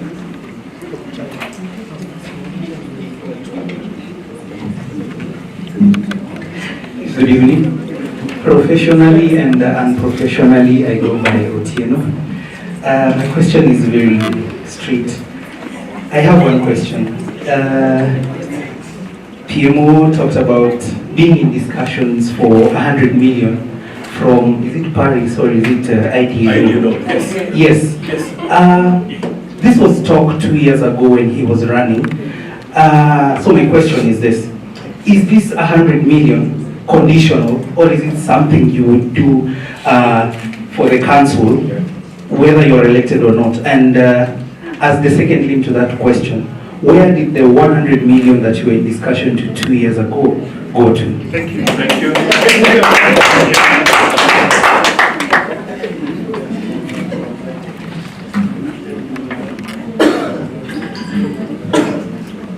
All right, good evening. My name is TJ Enos Airo, and my question is to any of the candidates. You have spoken extensively around structured mentorship, and I remember while serving in Kenya School of Law as a SecGen, we talked about operationalizing mentorship. So the question about mentorship has been exhausted. So my question is, you cannot mentor someone who is starving. You cannot mentor a young advocate who is hungry. A while back when the campaigns were still ensued, there's a candidate who told us that there's someone in a bed sitting in Rongai eating ugali and mayai. But allow me not to make reference to that. My question is, do you support the introduction of a minimum and entry-level remuneration standard? And if so, how would you enforce them for young advocates? Because young advocates are serving, but sometimes there's nothing in the pocket. So that's my question. And how would you pay them? What amount if you're to quantify? All right. Thank you very much for the 3 questions. I think we will have responses to the 3 questions, right? So we will begin with the first, which was on the strategic plan, and of course, Councillor Kabata, because you are mentioned, right? We'll give you 2 minutes for that, and then we will defer it to your colleagues for 1 minute each. I am at a loss when you ask whether the Law Society of Kenya has a strategic plan or not. The Law Society of Kenya strategic plan, which ends next year, it is dated 2020. It's a 5-year strategic plan. It is dated 2023 to 2027. It is a workbook that is on record and not only on our LSK portal, but it also exists as a physical document. There are council members here who have served in the council, and there are those who continue to serve. That document is there. It is a 2023 document and lapses after 5 years. I am saying it because you could Google it and see whether it exists or not. What we focus more and we are guided on as a council is that particular document. I see Ochibaba trying to tell you that it is there because it is there. Probably you actually don't want to find it, but it's a story for another day. The council is guided by that particular strategic plan, both in terms of what we offer as services to our members, but also how we engage with our stakeholders. The Law Society does not operate with its council in the blind. We are guided by this document, and I will implore you to please least look at it, interrogate it, and judge us on the framework of what we've implemented, both in terms of that human resource strategic plan that we have, as well as the organogram that we developed in 2023. When we came into the Law Society prior to that, there was no strategic plan at the Law Society. There's a question that was asked, will I take it in my 30 seconds or I'll wait for my turn? Okay. Yes, kindly, so that your colleagues can I will save my 30 seconds for... I don't think you can say anything. Your time was actually up, right? So, we will defer to your colleagues. Senior Counsel, what will you add to the strategic plan that exists at the moment? First, let me confirm what my colleague Kabata said. Indeed, LSK does have a strategic plan. It's on the website. And I can confirm that if you go to the website, you'll find it. It is there right now. I looked for it a few days ago and I got it. Second, I would say that the core roadmap for the Law Society of Kenya and the Council is not the strategic plan. The strategic plan assists, is supplemental. The core roadmap is section 4, 4A, 5 and 6 of the LSK Act that establish the functions and the roles of the Law Society of Kenya, and indeed the rest of the Law Society of Kenya Act. You can add to that the general regulations under the Law Society of Kenya that until today have not been fully implemented, and that is one of my commitments to members, to focus, laser focus on the statutory functions of the LSK and ensure that they are well implemented. Finally, let me say that the strategic plan will be reviewed for the next 5-year cycle by the incoming council and leadership of the Law Society of Kenya. And so you will need a leadership of the Law Society of Kenya that in corporate forums and other situations understands about setting strategy not only for a 2-year term but for a 5-year term. That I know how to do. Thanks. Having given us the legal underpinnings of what you intend to achieve, now I defer to you, Council Wanyama. What are you going to incorporate into that strategic plan that exists? What is key for you? What is very key for me, and allow me to say this, I've been accused of having excessively conceptualistic ideas. And some of these ideas are not implemented. Let me tell you something. Make no mistake about this. For the last 18 years as an advocate, I have developed a global network. On my telephone number here is the Director of Finance at IDLO in Rome. Yes. So when I'm telling you certain things, please listen to me very carefully. Listen to me. We'll be forced to throw out a participant. We can do that. I think we have the power. These contacts have already been used to get more than 80 million shillings for the judiciary. This contract to train judges on technology and artificial intelligence. I am telling you this. Secondly, last year, 2025, I got a small consultancy to review a proposal which had been submitted by 2 bar associations in Africa for funding to train their members on technology and artificial intelligence and climate change. 5 million USD. I reviewed that proposal and I was paid by IDLO. I don't know whether they have been given money or not. Some of these ideas which I am proposing, allow me to just finish this. Some of these ideas which I am proposing, we need to strengthen 30 seconds. Yeah, we need to create certain programs in our strategic plan. Infuse them with innovative financing strategies so that members can feel the Law Society of Kenya. I will revert back on the question of 100 million. And actually, that is the next thing. Yes, I will revert back. Because he asked it directly to you. Yes. I will give you 2 minutes, but maybe I should make it 1.5, right? Yes, because yes. you squandered there. Yes. 30 seconds. No. You see, Monica, these ideas are beautiful. You talked about the funding from IDLO, Yes. right? Which you have actually alluded to. You said you had promised that 2 years back. He's not sure it came in. Yes. So now you're promising it again. So are we sure that it will come? And if you don't make it to the presidency, will it still come? Let me say this. This money cannot come to me as Peter Wanyama. I needed the platform of LSK so that we can create these programs for members. I did not win. How do you expect me to go to IDLO as Peter Wanyama to ask for this money? Give me that platform of LSK, President. I will do what it takes. I will do what it takes. I will do what it takes to ensure that we have immediately a program on technology and artificial intelligence for lawyers. I don't know whether it will be 100 million, I don't know whether it will be 200 million, but I will do what it takes to ensure that our proposal, my first day in office, I'll ask the CEO, please come, we sit down. Can we give us a proposal for financing at IDLO?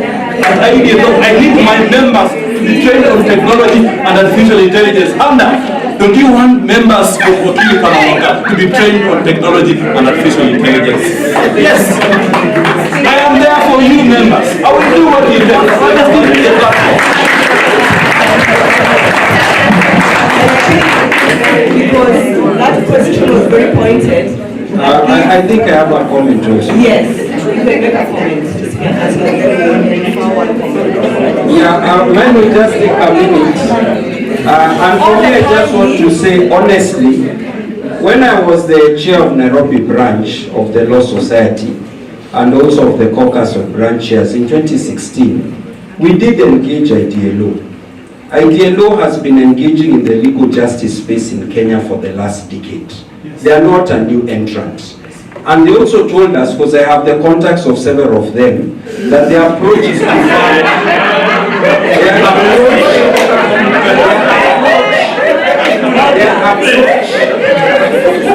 their approach is to fund government. And the truth is that in 2020, when the judiciary was... This is government! Listen. Yes. Let me say this. Let me say this. Just a moment. Peter, you have a... No, what I'm saying is...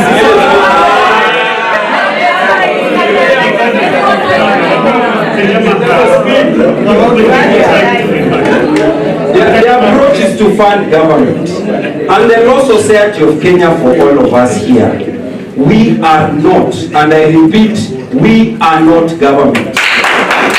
We have always prided ourselves on our independence from government. I represented LSK in the case of Eunice Nganga versus LSK in the High Court and the Court of Appeal, where this point was emphasized as recently as last year. But let me say that in 2020, when the judiciary began the process of digitization that gave us the case tracking system, and for a few months I was in the committee of NCAJ. IDLO was the main partner of the judiciary. Yes. So the truth is that IDLO has been around. It's not coming now. They even have a Kenyan office and they fund government, and all of us can work through NCAJ to get funding from IDLO and others.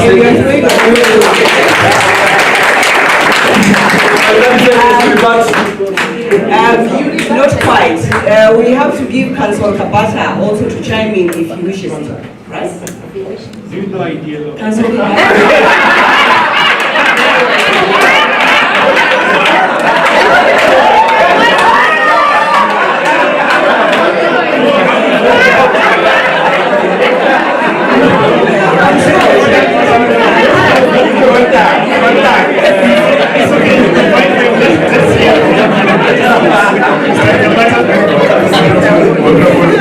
Thank you for the question. I do know IDLO, however, I do not have any contact.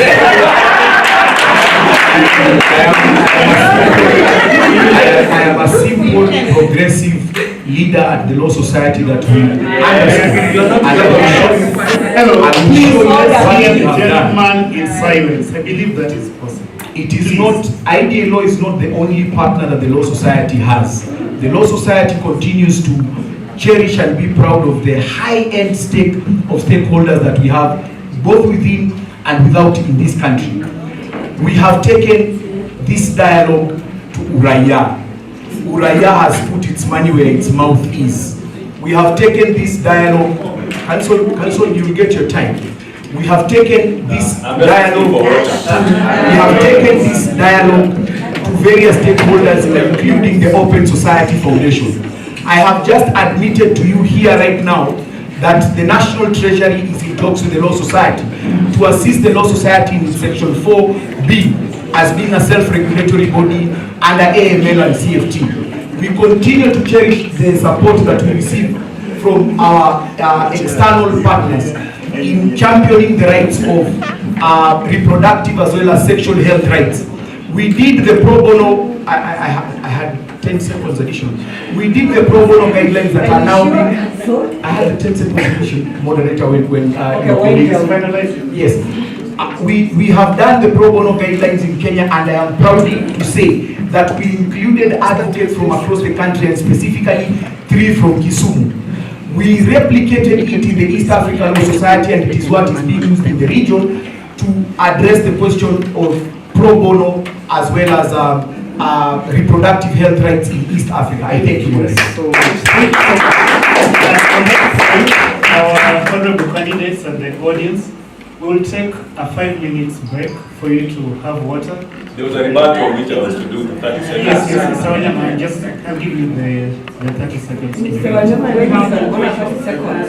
It's okay, I'll give you 30 seconds. So, after this segment, we'll take 5 minutes break. You can consult with your supporters.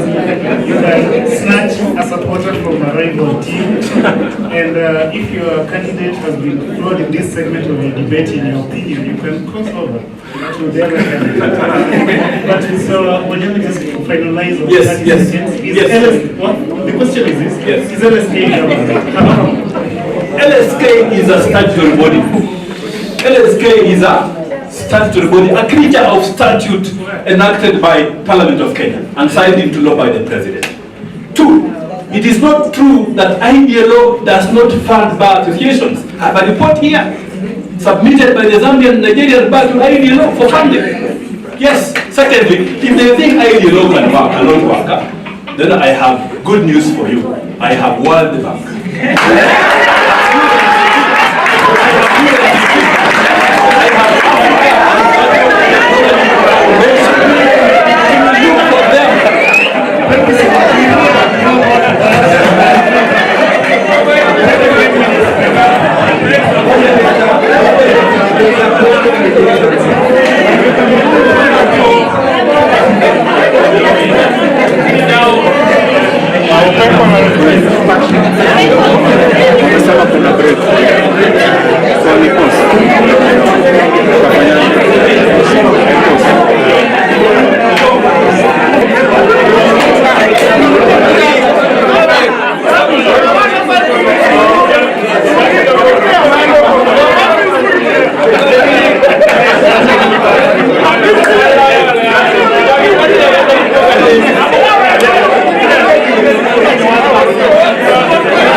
Thank you very much. Allow me to just explain something.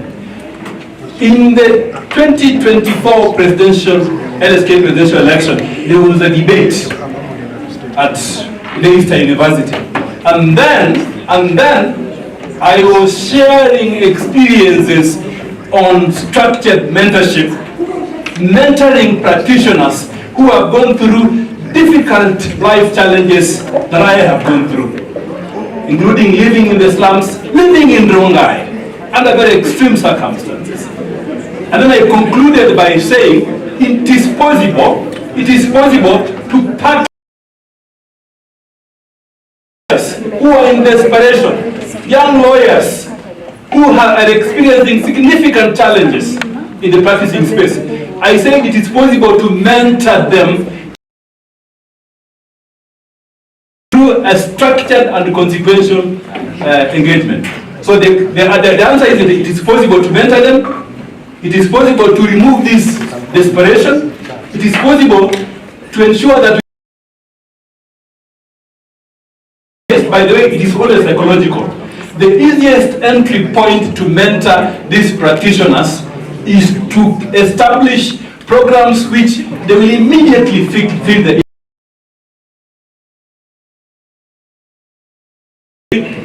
structured CPDs. These are 100 million which I am saying I am going to do what it takes to push. I will ensure that we mentor these young lawyers to open up their eyes area of legal practice and not litigation where they can make money. Thank you. Thank you, Mr. Anyamo. Yeah, but counsel, everyone who asked the question said that they have been over-mentored. So he actually wanted you to express and say what minimum entry level remuneration would you propose? He wanted some numbers, if I had it correct. Yeah, I think that's the second aspect. One, let me say that there has been no over-mentoring. The mentoring which has been there has been largely unstrategic, deeply sporadic, and not sustainable. We need this mentorship tracking developments with a database, and we will employ that program, Officer Young. We will prescribe minimum remuneration.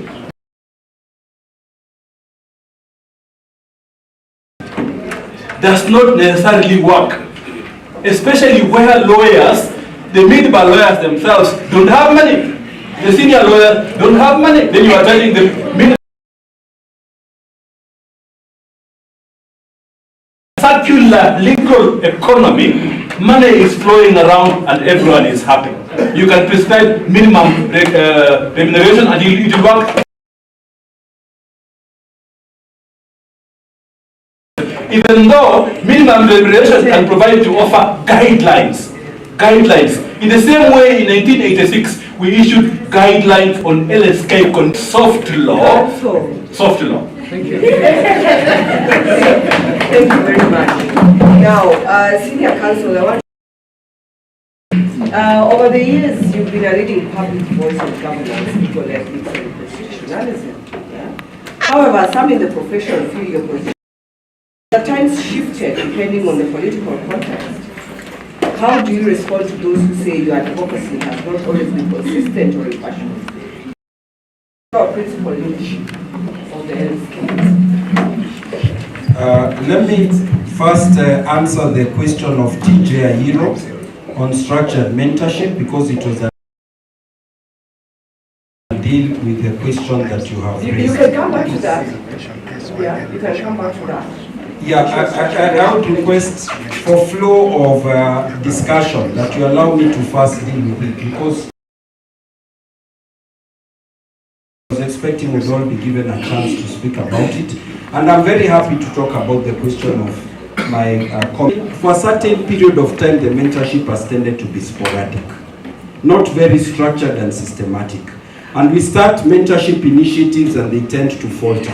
And even when we start them, they may reach a few young lawyers and leave out others. So there is real need for structured mentorship that is not done at the national level alone, but in collaboration with branches, chapters, and other legal associations. I have a lot of experience in structuring that kind of mentorship and running it, and that is my commitment. But the more deep question of TJ was about the question of minimum remuneration. And for me, I would like to start by saying that LSK must be a trade union and must always remember that one of its jobs is to be a trade union for lawyers. So you ask yourself, if it was a trade union for teachers or doctors, how would they behave? The doctors, they pushed for increase of minimum terms of service for interns who are in public service. they pushed for improvement of certain aspects of terms of service. For those in public service and for those in private sector, you encourage the organizations to do better for those young lawyers. When I was in Nairobi branch, we actually came up with a document, guidelines on minimum terms of service. This was only for Nairobi and Kiambu and Thika chapters. But we realized that the policy making power in LSK is at the national level. So even though it is a difficult question and issue, it is an issue that we must deal with. And it is not only by imposing minimum guidelines, which will eventually need to come, but it is also about sensitizing lawyers. That, for example, if you have young lawyers, give them a contract of employment, give them a letter of offer. Don't fire the young ladies when they become pregnant. They can never enjoy maternity leave, paid maternity leave that is under the Employment Act. And try and avoid sexual harassment, implement the sexual harassment policy of LSK, and so on and so forth. So there is a lot to be done. And you also need to look at how each of the candidates ourselves are speaking about the topic and how we deal with the topic even in our own offices. Now coming to the question that was addressed I to me.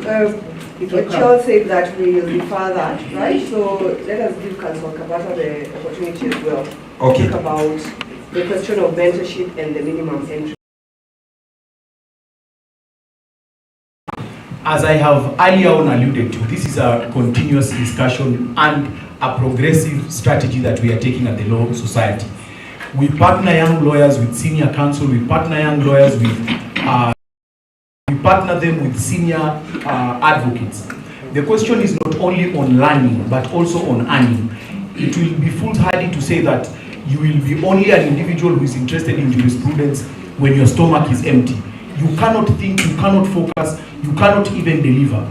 And we learned from an early stage of this mentorship, because it has a mentoring and a monitoring and evaluation perspective, that in fact even senior lawyers tend to learn more from younger lawyers, especially in terms of research. Now when you talk about minimum entry remuneration,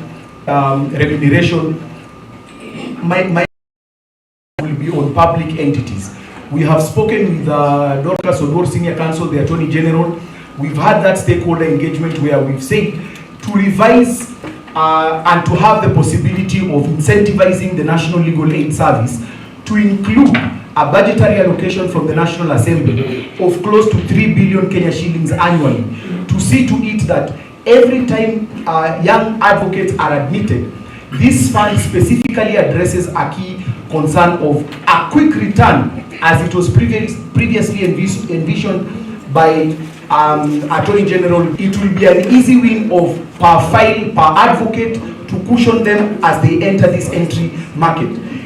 If you look at the possibility of applying it as a guide in private practice, law firms will not be willing to undertake this activity because they will not be able to pay. But we are saying that to harmonize it, we can have an incentive where in public service we regulate the payment, the minimum payment that is given to young counsel, and to have it as part of our guide.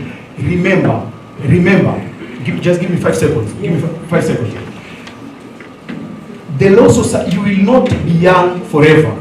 And as you move into the profession, at the Law Society, we've said at one time, it will be possible to have young counsels have a prorated PC application when you join. You don't have to pay 20,000 in November while your colleague paid 20,000 in January, and be expected in 2 months as a young advocate to repay again another expectation of subscription of the same amount. It is quite unfair, and even on CPDs. Thank you so much. Thank you. Subscriptions. You're a first-time presidential candidate with service in council and a strong background in public interest advocacy. But then there are those who are concerned about your leadership and how you'd ensure that the LSK is rooted in integrity. And the point of reference here is, if you'll permit me to call it, the abnegate matter, and the question of potential conflict of interest with the tender sum said to be moving from 4 million when unsuccessful, and then when successful it gets 24 MB. How could you respond to that? As a council, you must always introduce your bad facts at a very early stage. This story has been spinned so many times that it's spinning currently in your head, Honorable Moderator. What happened? Honorable Moderator, you call it the abrogate scandal, which means that you have already bilaterally categorized it as a scandal, which it is not. I am going to say this like this. I am one council member. We are 13 members in council. When we joined the Council of the Law Society, we found that council members were participating in procurement. We found that council members would sign as banking instruments like checks. We revised that. We said no more, you will not procure. A client saw a newspaper an advert in the newspaper and applied. During the project implementation committee, which no council member sits in, including the tender and evaluation committee, comprised 100% of secretariat members of staff at the LSK. I did not sit in it. When it came to council, did I disclose my conflict? I did. It is on the record. But, Honorable Moderator, allow me to say this because it is very important. What is not being said is, at the particular time when this applicant had bid on their financials 4.8 million, the second applicant had bid 15 million. The third applicant, that is Kinetics, the third applicant, which is Micropoint, had bid 26 million. That is not being said. What is being said was the awkwardness of the lower bid at 4.8 million. Did I sit in that decision? No. When it came to council and the tender was being cancelled, I am the one who said to council members, please let us save on time and let us go with the second best evaluated bidder, which is Micropoint, to save on time and the money we had already expended. And a last question, a last observation. Allow me 30 seconds. I am very passionate about it because I knew it would come. Now I am saying that the Law Society of Kenya banks, the Law Society of Kenya banks with many financial institutions. A majority of members of yourselves as LSK members receive instructions from these institutions. I believe that even council members themselves receive instructions from these financial institutions. Does it mean they are conflicted? Could you draw? I am drawing parallels. Allow me to finish because I will not get. Kindly don't respond to the candidate directly. You can nod your head. You can respond to Mr. Kabata, 30 seconds. I am saying this, that I am one council member. I did not make this decision. The decision was made by the secretariat. The services that are being offered were as per the HR and the procurement manuals at the Law Society of Kenya. I am what you call a victim of persistent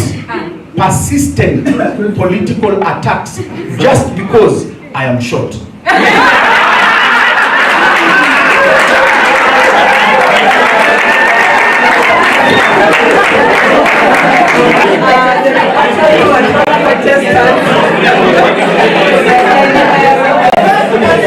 Do you want to weigh in? Would you like to weigh in on the upload matter? 1 minute. The upload get issue, I would rather not speak about it. It's an integrity issues. I don't want to blame Wakabata. He has conflict of interest. He says he is lost it. The tender moved from 4 million to 24 million to a client in the law firm. In my view, I think it warrants, because to give him the benefit of doubt, it warrants some sort of investigation. And then we get a report and see the extent which the legal breaches go. That will be fair to him. Myself, I will not want to. I'm exhibiting this remarkable. I would rather focus on what members want. Ask me about how we are going to implement this 100 million shillings program.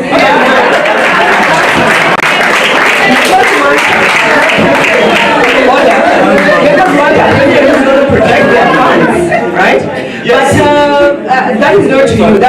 is a rhetorical question. Okay, thank you. I will defer a rebuttal to Senior Counsel. 1 minute, strictly, and then we'll go to the question that we deferred earlier. Thanks. What I can say is that the issue of the APNO software and the ongoing challenges that we are facing with the data migration is an important issue. And it is an issue that has been raised by members. I saw one of the experts who teaches procurement law at the University of Nairobi raising concerns with how the tender went from 4 million to 24 million. There may be an explanation, but question marks have been raised. In Public Procurement Act, any variation beyond 15% of a contract is already something that is red flagged. So this was a variation of about 600%. And the tender went to the same person who had bid 4 million. In procurement, if somebody with the same request for proposal varies their bid that much, it raises question marks. But I want to say that I don't have the facts. Some of the process was done by the secretariat, some was done, approvals were done at council level.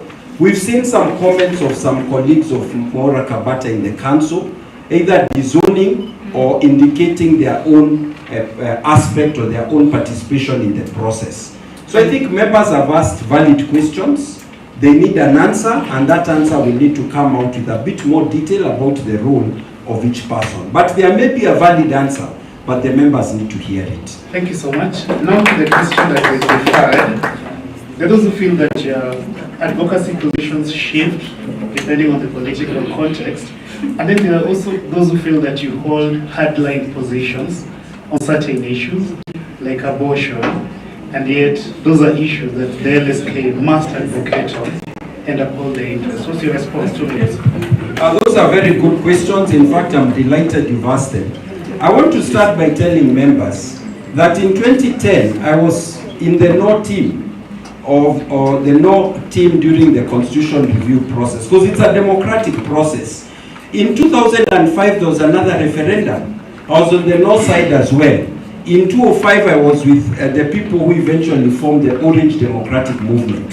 In 2010, they were on the other side. So this is part of democratic process. But the moment on 27th August 2010, the constitution was promulgated, it became a social contract. It became the ground norm. It bound all of us. So what did I do as Charles Kanjama? One, I started having regular commentary in the media, print, electronic media, to support the process of implementation of the Constitution. All that I have said has been consistently in favor of rule of law, constitutionalism, and good governance. And the advantage about Kanjama is you just go to Google, go to YouTube, and you search. You'll see all the things I've been saying. The journalists love calling me to get comments about constitutional and legal issues, because they realize this is someone who's objective and consistent, not partisan in terms of politics, but partisan in terms of the rule of law, constitutionalism, and good governance. Number two, some may not know, but even the Law Society of Kenya itself entrusted me with the leadership of the Constitution Implementation and Law Reform Committee. From 2011-2014, I was championing the LSK in the process of engaging in constitutional implementation. These are some of the things I've done. Number three, before I finish on this aspect, even in 2020, I was the one who went and talked to President Harvey and mobilized 20 professional bodies to set up the Katiba Day promulgation. We said we need to recognize the Constitution, we need to bring together professionals to push for the Constitution. That was one part of the question. There was a different question. You asked two questions in one about hardline positions. That was a very important question. 30 seconds. You even said, for example, abortion. As lawyers, we know that we champion every article of the Constitution, including Chapter 4. And it is true, I'm part of an organization called Kenya Christian Professionals Forum, where we champion family values under Article 45 of the Constitution and Article 26 on the right to life. The Constitution itself says from the moment of conception. This is a Constitution. So for us, what we do is we say, let us champion these rights that have been given to us in the Constitution. The preamble says we have given them to ourselves and to future generations. That is actually the job of a constitutionalist. But of course, in leadership of LSK, you recognize you are leading lawyers with different positions on issues of constitutional interpretation. You can't exclude some. You need to have a big tent approach where all of them come in and they feel that you champion the rights of all. That has been my track record at LSK Nairobi branch, in the caucus of branch chairs, and even in Nairobi Legal Awards. Thank you so much, Senior Counsel. Mr. Kamaloka, 1 minute. 1 minute rejoin on anything that is here saying. Could you just repeat?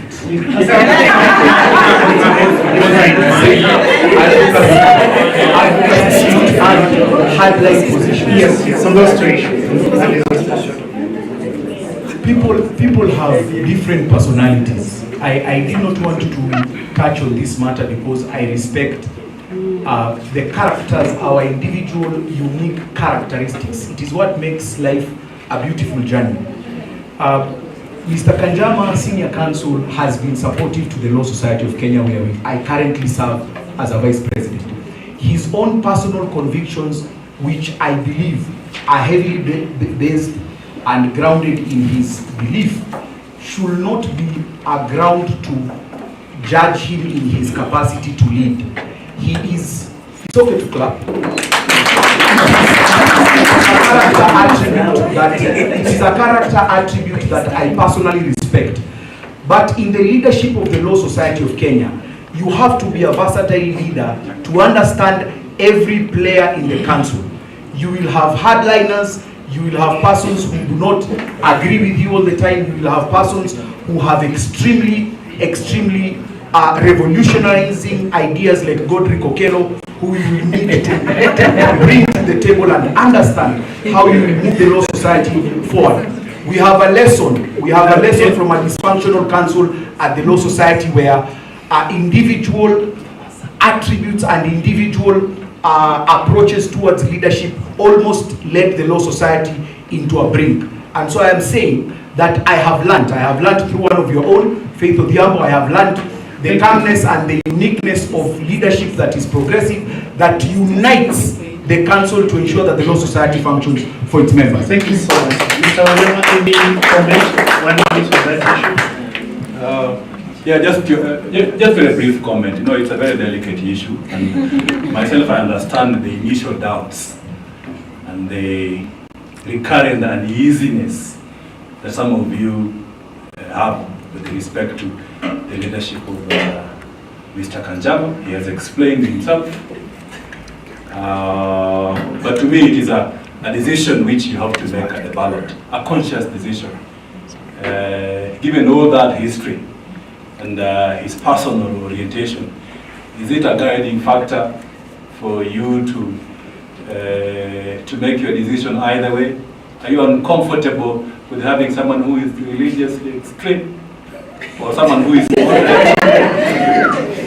Would you want to have a leader who is malleable from a religious perspective, listens to the Muslims, the persons who advocate for life, and the ones who are pro-choice, the women who are pushing these ideas in a forceful way? You have to listen to all of them, and I leave that to your judgment. Thank you. Thank you, Mr. Wanyama. And those are the kind of clients that AC gets, so you really can't, as Kavata was suggesting, tie a lawyer to their clients. We come to the audience for 2 more questions per row.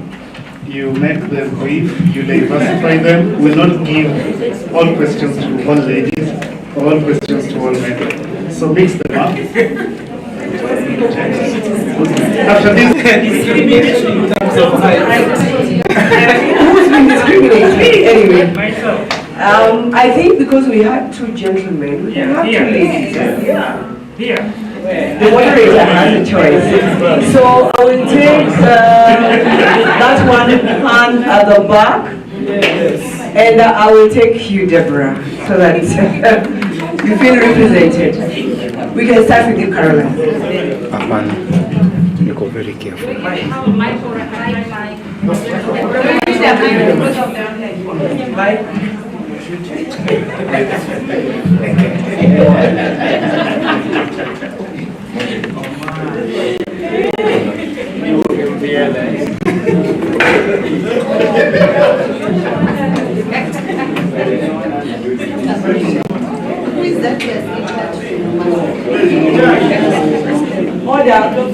kindly.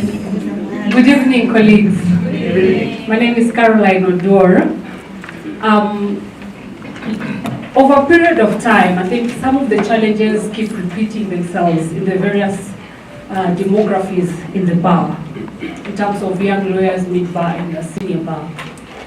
Persistently, of course, our young bar have expressed the challenges, some of which include under remuneration and even difficulty in finding placement for job opportunities. I would say I come from the mid-bar, and I think one of the things that I've noticed to be something that we need to deal with from the mid-bar is the question of how we present ourselves to the job market. If we look at a number of firm profiles for various law firms, you'd probably see the areas of practice to be similar across board. And I'm not talking about one area of practice or two, like numerous areas of practice. And so that brings me to the question, or probably something to get your views on. Do you think it's time to begin the conversation around specialization on areas of law that we practice in? So much so that if, for example, the mid-bar can look at that as something that we can take out, of course it would be an overnight thing to do. Inevitably with time, consequentially, the clientele will spread around the various areas of specialization, because part of the complaints we've had is the clientele are sort of limited to a certain sector or portion of law firms. So do you think it's time to begin that conversation? And from an LSK perspective, leadership perspective, how would that look like? What are the nitty-gritties around it? And of course, bearing in mind the kind of economy that we serve, is it time for us to have that conversation, and how would it look like? Thank you so much, Senior Carol. Let's have the next question.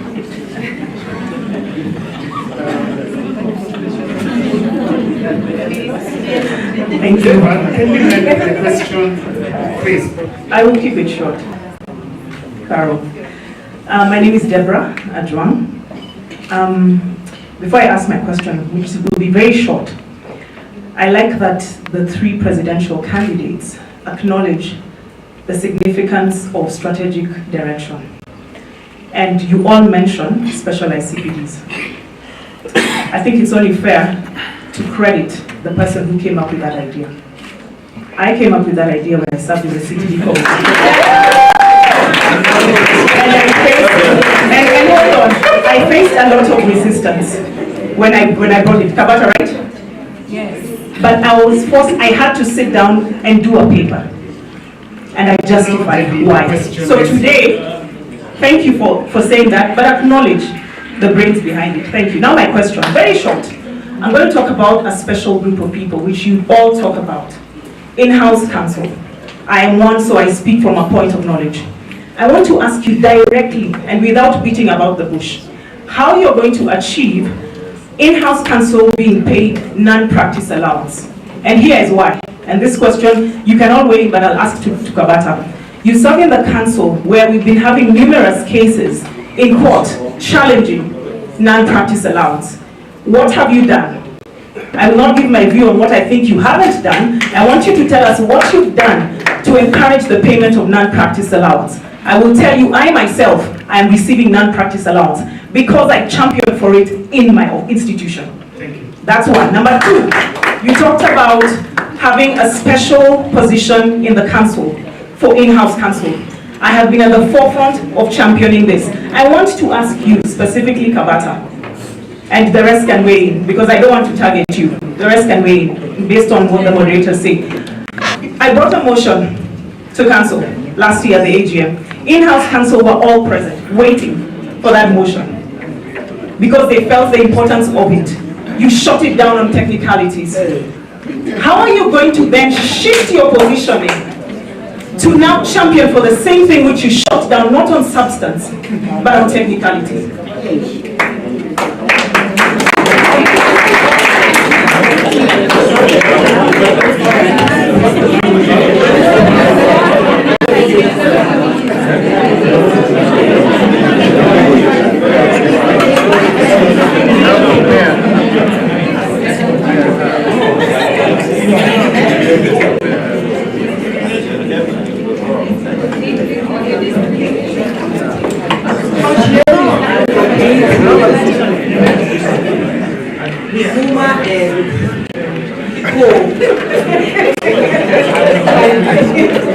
Now, Okil is advocating for one more question from a gentleman, so I would like to.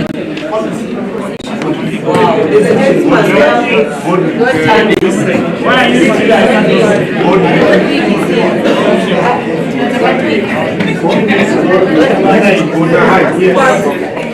So, probably I'll take two. I've been carrying my hand. Okay, three. But this is the so, yeah, and then I'll give you and then we close that. Because they are not carrying their hands. I haven't seen hands that yeah? Okay, thank you. Don Okonjo is my name. Midba. I have a question, I think two, but quite brief. The first one regarding leadership. We are cognizant of the journey LSK has taken from the dark days of Okwa LSK and to the times when we had many black being called into LSK meetings, to dysfunctional councils, LSK councils. And looking at the three gentlemen, I'm tempted to ask my brother PMO, by your demeanor and how you relate to other councils and moderators, are you firing a warning shot that we should expect, an Okwa LSK situation where you are not taking the views and dealing with other councils as it ought to be, and also to the others? The second concern is regarding the anti-money laundering. Okay. I know you're senior TV, but I will just keep that one. Oh. Yeah? So that I give the gentleman there a chance and then come back to them. Thank you. Okay, cheers, giving you the opportunity. Just as you are. Yes. Oh, thank you. Carry on. Okay. Thank you. Regarding the anti-money laundering obligations to the three gentlemen, and regarding protecting advocates and our practicing space, specifically with regard to Article 31, the right to privacy, not to have your personal information unnecessarily required or revealed. And here we are, where we are being turned into snitches by this law, which is something that can also be abused by the political establishment, for us not being snitches on our clients. How do the three of you intend to protect advocates, protect this space, protect the sanctity of advocate-client confidentiality? Thank you.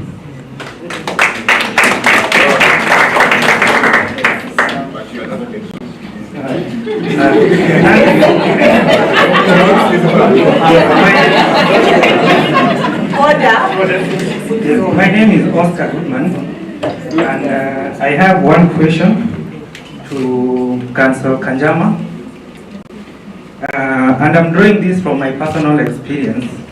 Just go directly to the question. Yes. It forms the basis of my question. So Kanjama talked about mentorship, and drawing from my experience, 11 years ago in 2015, I happened to have gone to their farm, and his partner, who is here, told me that he could not give me a space for internship because unless I was his brother or a nuisance. That was 11 years ago.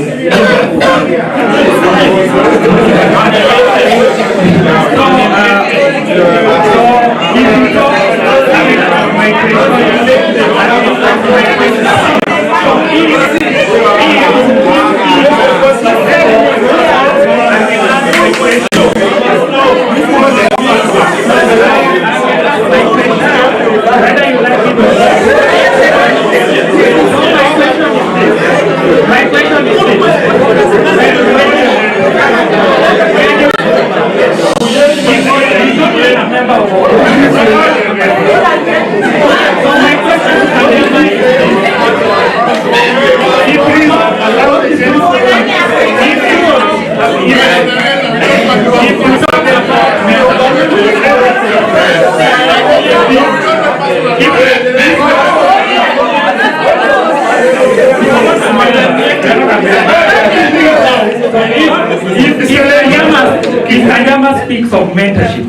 I know what PMO has done, I know what Kabata has done. Yes. He has been in partnership with my farm to assist so many people in Nyanza. Yes. So if Kanjama talks about mentorship, from my personal experience, I've been insulted. I could say it's an insult. It's not like I need help from him now.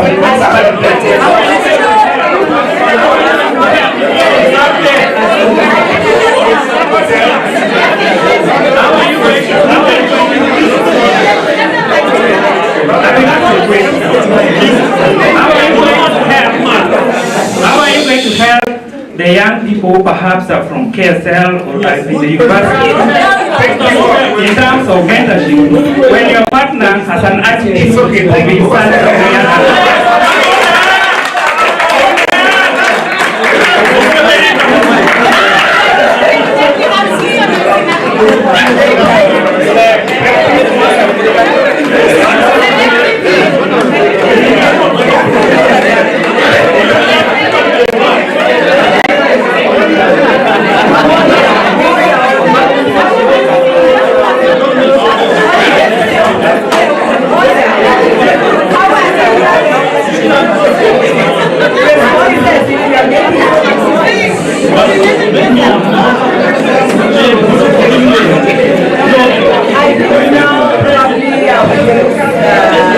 name is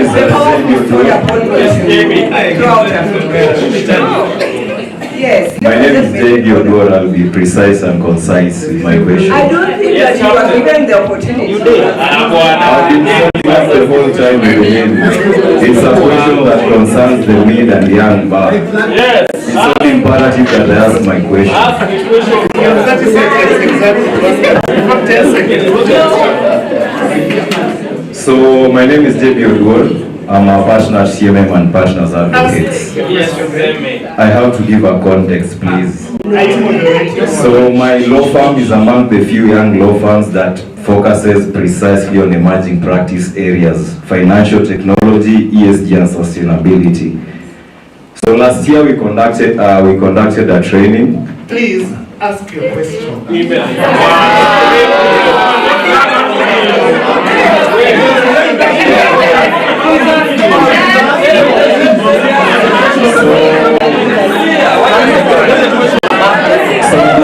The first ESG and AML training, of which one of the seniors here attended. And it was done in collaboration with an international organization from Russia. So the question is this. We wrote a letter to Law Society of Kenya to send a representative for that particular training. In retrospect, the council themselves wrote to the FRC, CBK and all the stakeholders in the financial markets saying they do not know who we are. This is not political in any way. I'm giving a context before I ask my question. Okay? So I'm wondering if the current council is saying they are going to give practical solutions on how to support young law firms. Yet when we are planning something that is going to help, by the way, Kenya is still in the grey list according to the Financial Reporting Center. Mozambique and South Africa managed to get out. And part of the requirements was for us to have a Virtual Asset Service Providers Act, which our firm is the one who did it. So I'm asking the current presidents coming in, apart from the Okil towers and all those glossy things in your manifestos, what practical solutions do you have to support young law practitioners? Because I think it's like the law profession is for gatekeepers. If you try to come up, someone is trying to muzzle you down. So what practical solutions do you have? And I'm stressing on the word practical, to support young law firms coming up in the emerging practice areas, AI and tech law, ESG sustainability, health and life sciences practice law. People are tired of criminals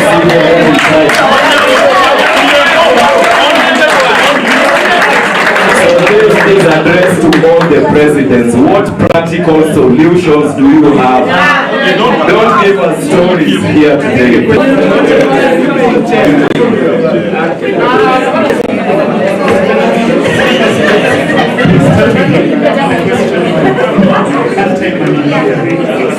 And the issue of confidentiality, and the issue We'll start with the issue of anti-money laundering, client confidentiality, AML as an emerging issue. 1 minute. Sorry, just to clarify, there are 5 people who asked questions. Are we going to answer one by one? Or just all of them together? Sorry? Just check the moderator. So the first question was by Caroline. Are we going to start from the last? Just begin with the aspect of anti-money laundering. Anti-money laundering. That is the last gentleman who asked a question. Yes, yes. Yeah, I think part of his concern was addressed to the current council, and I'm not able to deal with that. But he said something very interesting, that we need to go beyond just nice, theoretically sounding phrases into practical solutions. For me, I want to say that LSK Nairobi branch, where I am proudly associated, as we should all be, has established an emerging legal areas committee. In fact, because it is so important, it is even chaired by the chair of the branch himself. And they are focused on all these emerging legal areas: climate change, anti-money laundering, artificial intelligence, etc. But that's being done at Nairobi branch. It is high time that LSK at the national office did something similar and also partnered and encouraged the branches and other associations of lawyers to do the same. Because in emerging legal areas, people have to pick and choose the one that seems to suit them and then be supported by LSK. In addition, I truly believe that after 20 years of running CPD programs, the same way we've been running them largely, with just a few tweaking, it is high time for us to revisit the efficacy of CPD as a whole and ensure that we go beyond entry-level courses in these areas of emerging legal areas, so that LSK can even give you a certificate after you've done some 40-hour training on AML or on climate change or something like that. So those are some of the innovative solutions that I've been thinking about from the time I ran last for LSK president in 2020. And I think the time is now ripe for me to be given the chance to implement those solutions. Thank you. So much. Why did you shoot down JB's motion? Why did you refuse to support that training on anti-money laundering? And should lawyers become snitches? Thank you. Thank you so much, moderator. We can do 2 minutes. Thank you. But we need 3 for that. I will need 3. 3. Honorable moderator, thank you so much. And Deborah, I thank you for your passionate contributions at the CPD committee. I will not go into what you allude to be specialized CPD training that you introduced at the committee, but I will ask an honest question as to who shot down your motion. You filed the motion outside the regulations that are permissible. The president of the Law Society read to you the regulations. Members agreed on your second motion. You were not available at the hall at the hotel we were at in Kisumu. You claim that you had left the room and you were attending virtually. There is no record of you on that virtual platform. You only came after to say that you wanted your motion to be readmitted. We have regulations and we are lawyers. If you would have complied with it, your motion was extremely ripe and in fact should be reintroduced in the AGM. Allow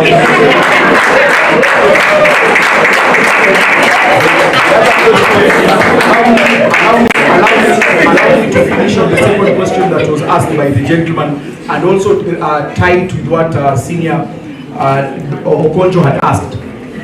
When the law was amended to designate advocates as self-regulatory, as agents under section, it was 45 of the POCAMLA then, a young lawyer went to court. A young lawyer went to court and said, this cannot happen. Advocates have a constitutional guarantee to offer services to clients who believe confidentiality and their privilege is protected. That advocate obtained conservatory orders restraining the application of that particular provision of the law. We went before the Financial Reporting Center and we agreed via a consent on how reporting will be done. That young lawyer was Moora Kabata. When Mora Kabata went to the FRC, Mora Kabata said to a financial authority that is vested in the national executive, we made a compromise and we said the reporting will be done, which is now in place and fully constituted of advocates. When we are training advocates on AML and CFT, we also learned that we couldn't, we didn't experts in AML and CFT from among members of the Law Society of Kenya. And my friend at the back, I am extremely impressed by your passion for emerging areas. Let me vision on AML and CFT. I got a call from the director of FRC. He asked me, who are these people who are offering training to very developed countries, including Russia, Lithuania, that one, and what they do. And I am sorry, and I will give you up. Allow me to finish because this is very. In fact, because Assessor is here today, bring back that proposal. We plug you in with one of the facilitators that we trust. What they do, they are genuinely intending to offer those proficiency courses. But do you know what they're doing? They are fishing information for evaluation. So when you go kids, yes we are, but they have the data on the side through such trainings. I am offering you a golden and a silver lining. Please reach out to Assessor. Tell Assessor the areas of training that you want, and I promise you in the... And I think very strong remarks have been made about the Okwa LSK situation, right? And that there is fear that your leadership might lead the LSK down that route, right? I think I'll put that together with the part of the question that Caroline asked about practice areas, because I know that you are also quite passionate about that, right? How will that look like, that conversation with the big bar? Yes, allow me to just refer to what I have written down.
About the lack of transparency around candidates' campaigns.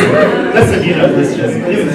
So would you be willing to disclose your campaign funding sources and expenditure? What is it? Yes. I'm a hardened legal practitioner. I have practiced law for the last 18 years. I have more than 250 files in my office. Now look at me. Can you tell me that at my level, as Peter Wanyama, PMO, I cannot afford to finance an LSK presidential election? Sure. So I finance my LSK election campaign through legal fees. At the moment we've been having challenges in raising resources. That is why you see some of my supporters are running.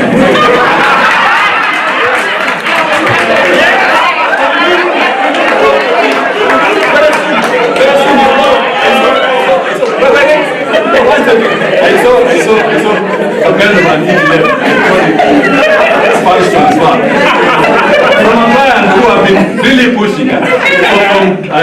So from tomorrow going forward, things are going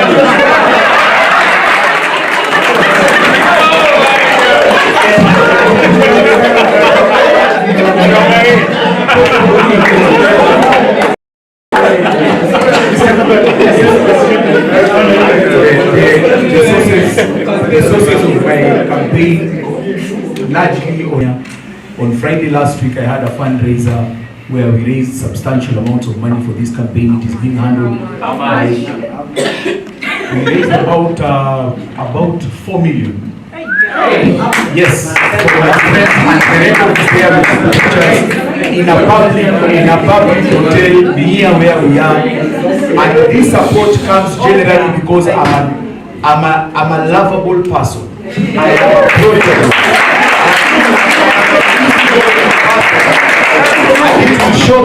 And it will shock you that this money is being used specifically for campaign material generation, our traveling expenses because we have to go around the country, and I am giving that assurance because we will win this election. Yes. Part of that financing, because it will still remain, will go into supporting initiatives around young lawyers. And I am giving you a promise that my support is from the LSK and the LSK alone, as you just witnessed. Young Okil has come on board. Young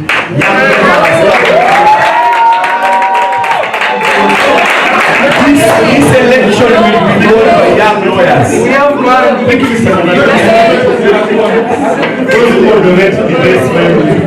But anyway, Mr. Senior Counsel, I will remember you. The truth is that the issue of financing of campaigns is actually a significant issue. And to be honest, it's not so much a laughing matter. I have got to learn a lot about how money is used in LSK campaigns.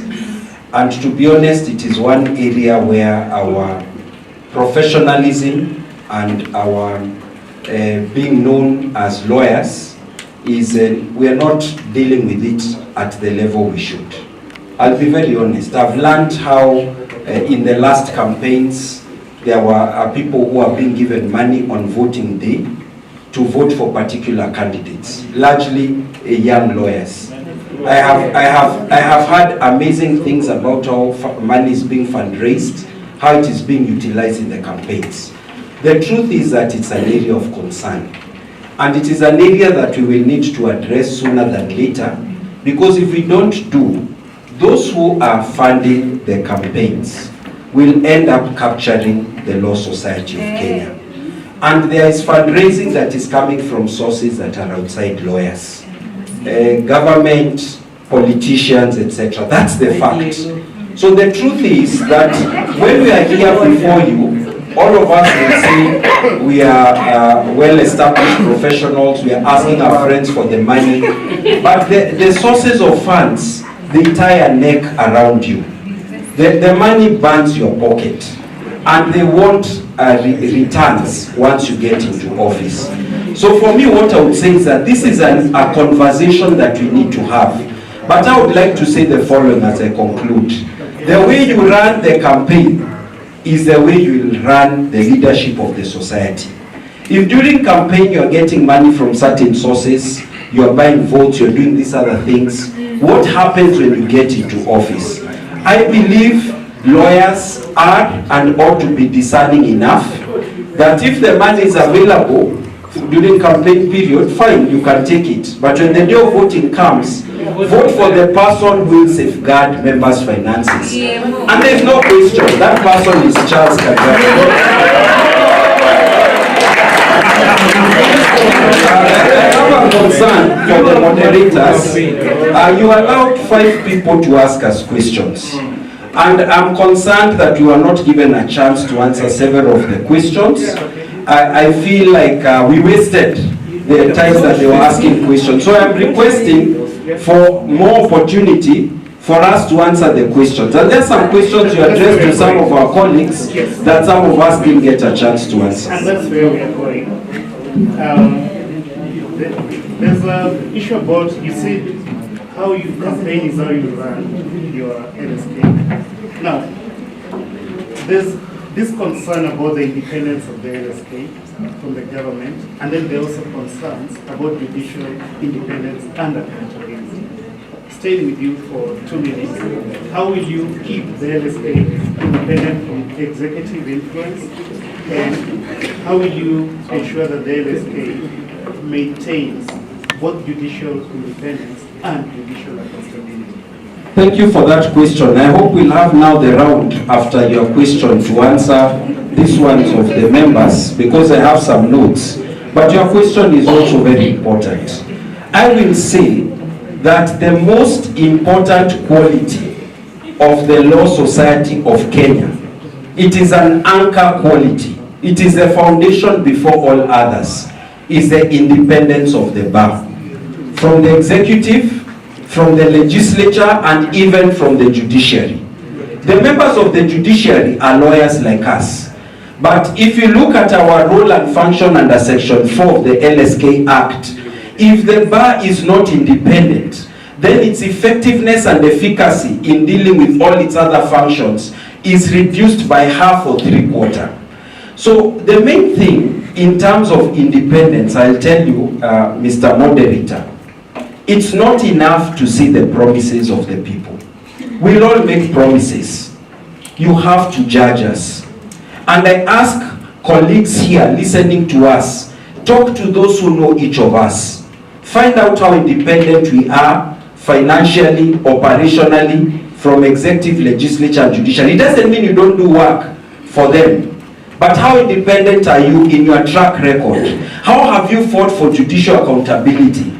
And I'll tell you, as I've traveled around the country, spoken to hundreds and thousands of lawyers, the one consistent issue they have told me, Kanjama, when you get there, please deal with the issue of judicial accountability.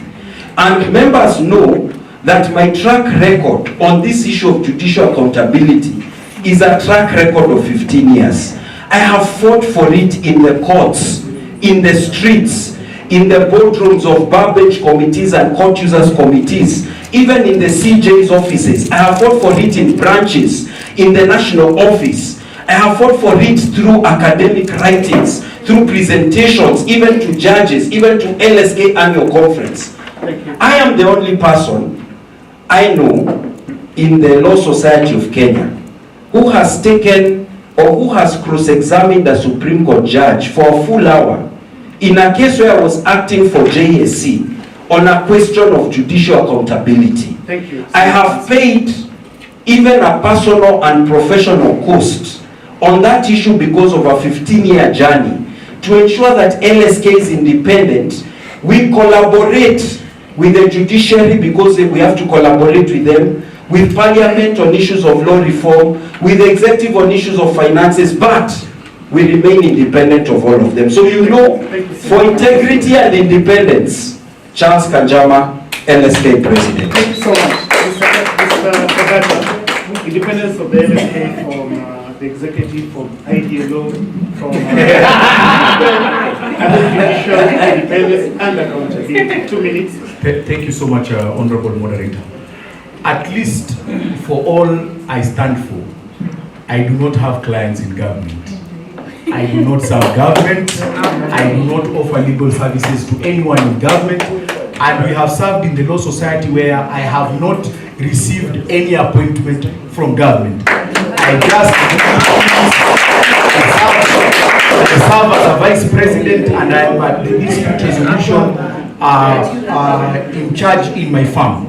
I am saying this: the Law Society of Kenya heading into 2026 and 2027 requires someone who has spoken out against government, both in courtroom corridors as well as at the Law Society of Kenya. I have spoken about abductions, I have spoken about extrajudicial killings, I have spoken about rule of law, good governance and constitutionalism. I have called out government officials who attend political rallies in open daylight and use public resources to do that.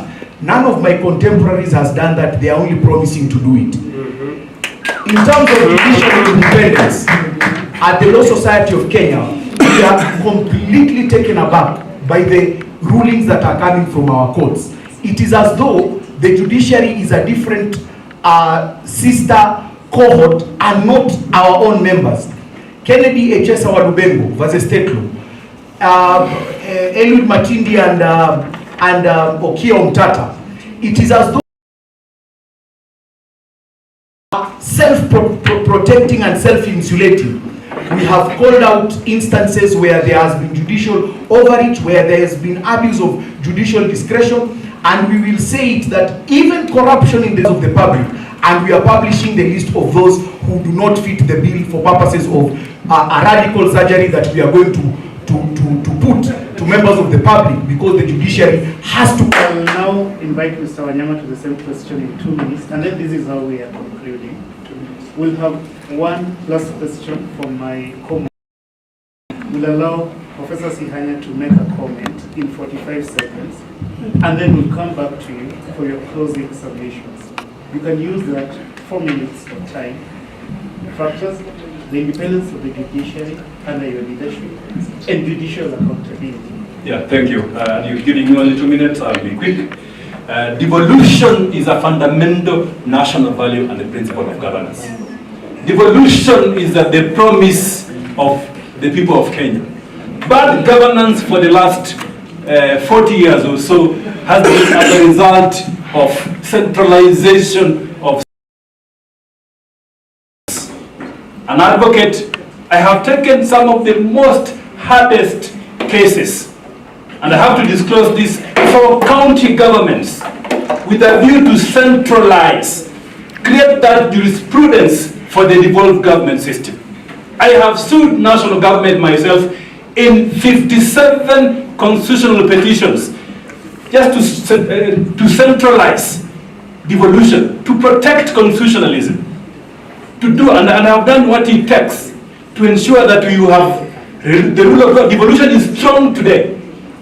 And make no mistake about this, because of the litigation that I have done. I have fought valiantly in a very pushy manner and consequential manner against national government.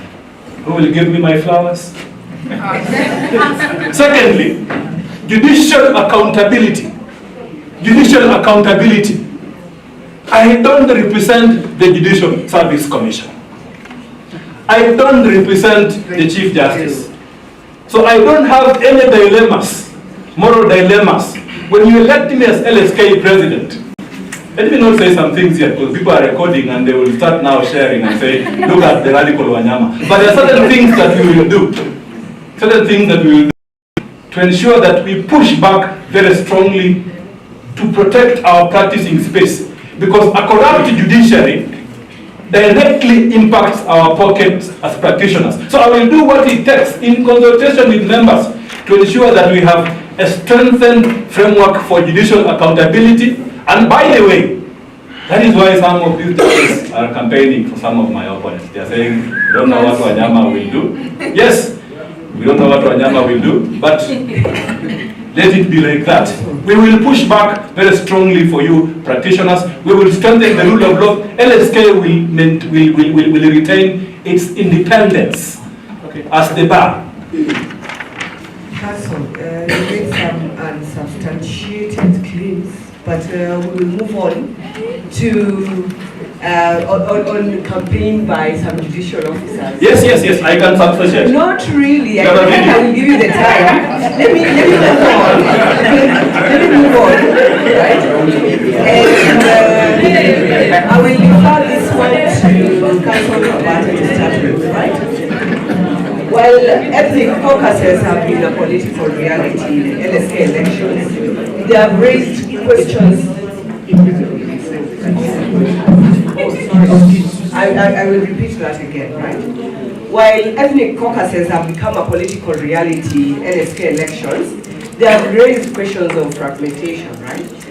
How will your leadership unify the bar while still giving legitimate space to formations like Okwa and Gebawatho and Western jurists as well to contribute meaningfully to the practice and personal welfare of the members? And I think 1 minute or 1.5. 1.5. All right. Allow me to give you a story of who Mwaura Kabata is. I was born in Mombasa of a father who comes from Kirinyaga and a mother who comes from Eldoret. I have my identity is one that is multi-ethnic. I am Kikuyu by birth. The right to association is a constitutional right. Even professionals must associate. Allow me to finish. Yes. even professionals have a right to associate.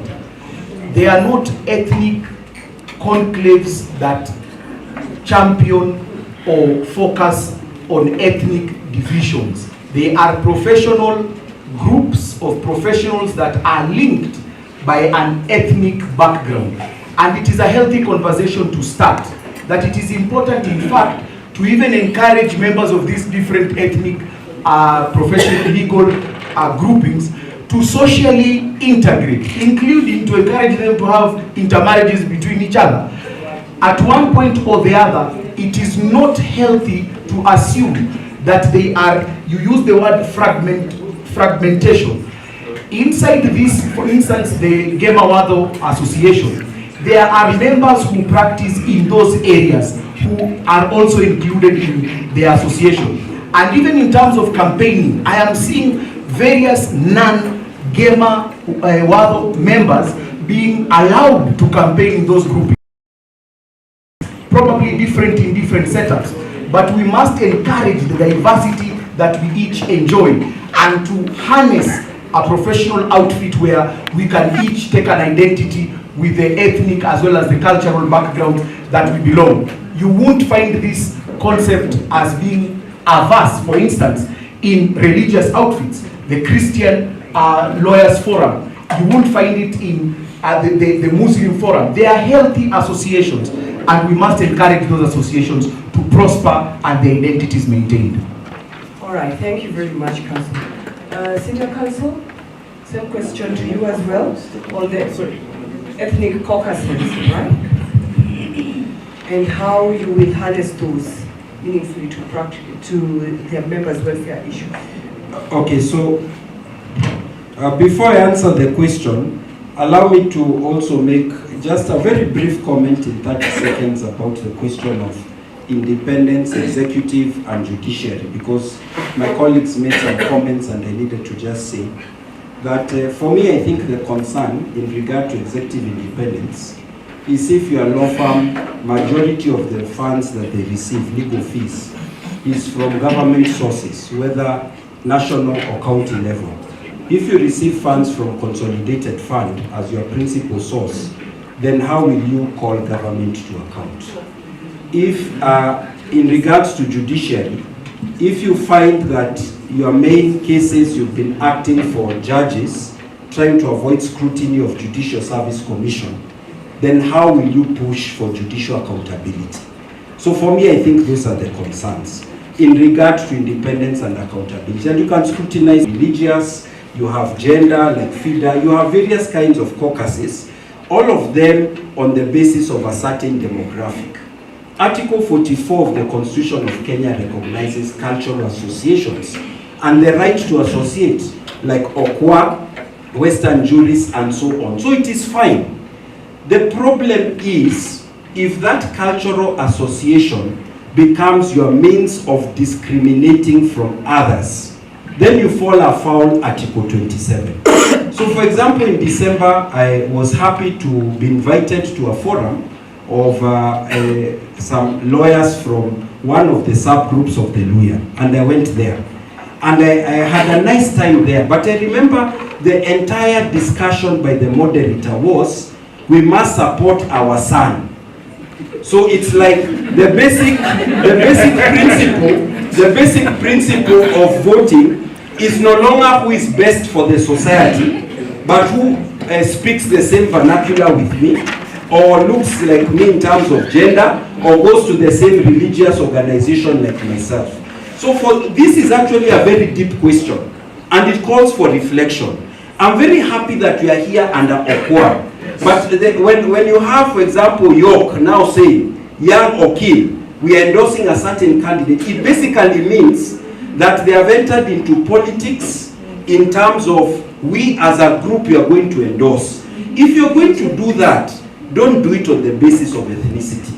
Give everyone adequate chance. Don't do it on the basis of money. Who has been able to sponsor as many people as possible? So these are legitimate questions because the public is asking, if we keep talking about the danger of tribalism in national politics, how do we deal with it in our local politics? While we uphold the positive, we uphold the positive of cultural associations. I've enjoyed going to all these cultural groups and dancing to their local cultural matters, but at the same time, as I finish in the last 5 seconds, let us reflect and tell ourselves we can transcend any identity when it comes to voting. Vote for CK as the right person for the job. Probably because Senior Counsel in his submission mentioned Council Wanyama, we'll give you 1 minute to just thank you. Yeah, thank you. These tribal associations, in my view, enhance our ethnic identity. Right?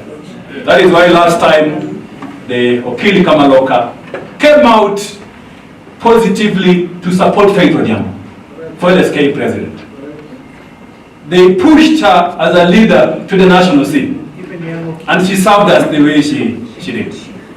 So they help in terms of that organic bonds, the organization as a people, so that you have a certain form of identity. So it is not wrong for them to coalesce together for purposes of welfare and enhancing this identity, and to push through a certain common agenda in self-interest, in ethnic self-interest. So that himself, as Kanjama, he cannot stand here and say that he is a Puritan, right? Yet we know that there is a certain ethnic community, a group that has backed him publicly, and for good reasons. Why? Because they are pushing him to the center stage to take over leadership, right? So when we come to the center stage, having been pushed by our various ethnic communities, then we compete based on ideas, based on strategy, based on issues. Who will serve members? Well, because make no mistake about it, we are ethnically, we come from different ethnic communities, and you can never change that. You will never change that.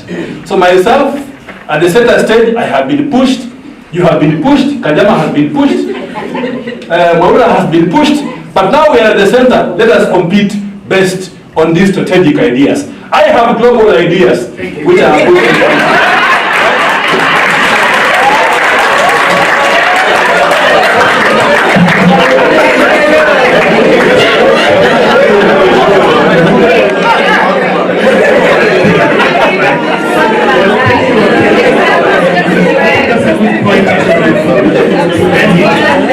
We now go back to the audience for one commentary, 45 seconds by Professor Ben Sihanya. Then we'll come back to your closing arguments. We'll hand over to the Okwa events organizers. But then I think if they allow us, we can invite the other candidates who are in the room. Just 20 seconds, just say your name and whatever you're vying for, because I can see colleagues pointing at their ties. So Professor Sihanya, 45 seconds on the dot. Thank you so much. I am a timekeeper. Good evening, fellow lawyers, including Okwa members and the candidates. Good evening. Good evening. I'm very happy to be here. I was listening online, but I said that I really should come here. Another commitment, I said I must come here. So I've been listening online. So thank you so much. This is an excellent opportunity for us to engage. And just briefly, we really need to move this debate to the next level because there are so many issues which have been raised and which have been responded to. 3 brief questions, issues. Number 1, you don't need to respond really. My understanding of LSK, I belong to the category of ancestors fossils. And I know where I belong. So this is mainly about young lawyers and about the mid-bar, but also about the country generally. So 3 brief issues that LSK, my understanding is about, LSK is about. Number 1, Section 4 of the LSK Act is an admin of the law in working with the government. Number 2 is about bread and butter issues. Number 3 is about public interest bearing. So the main brief comments are like this. Let us, as we move forward, maybe by because this is not just about a debate, this is about bettering the law society, bettering this for especially the young and for Kenya.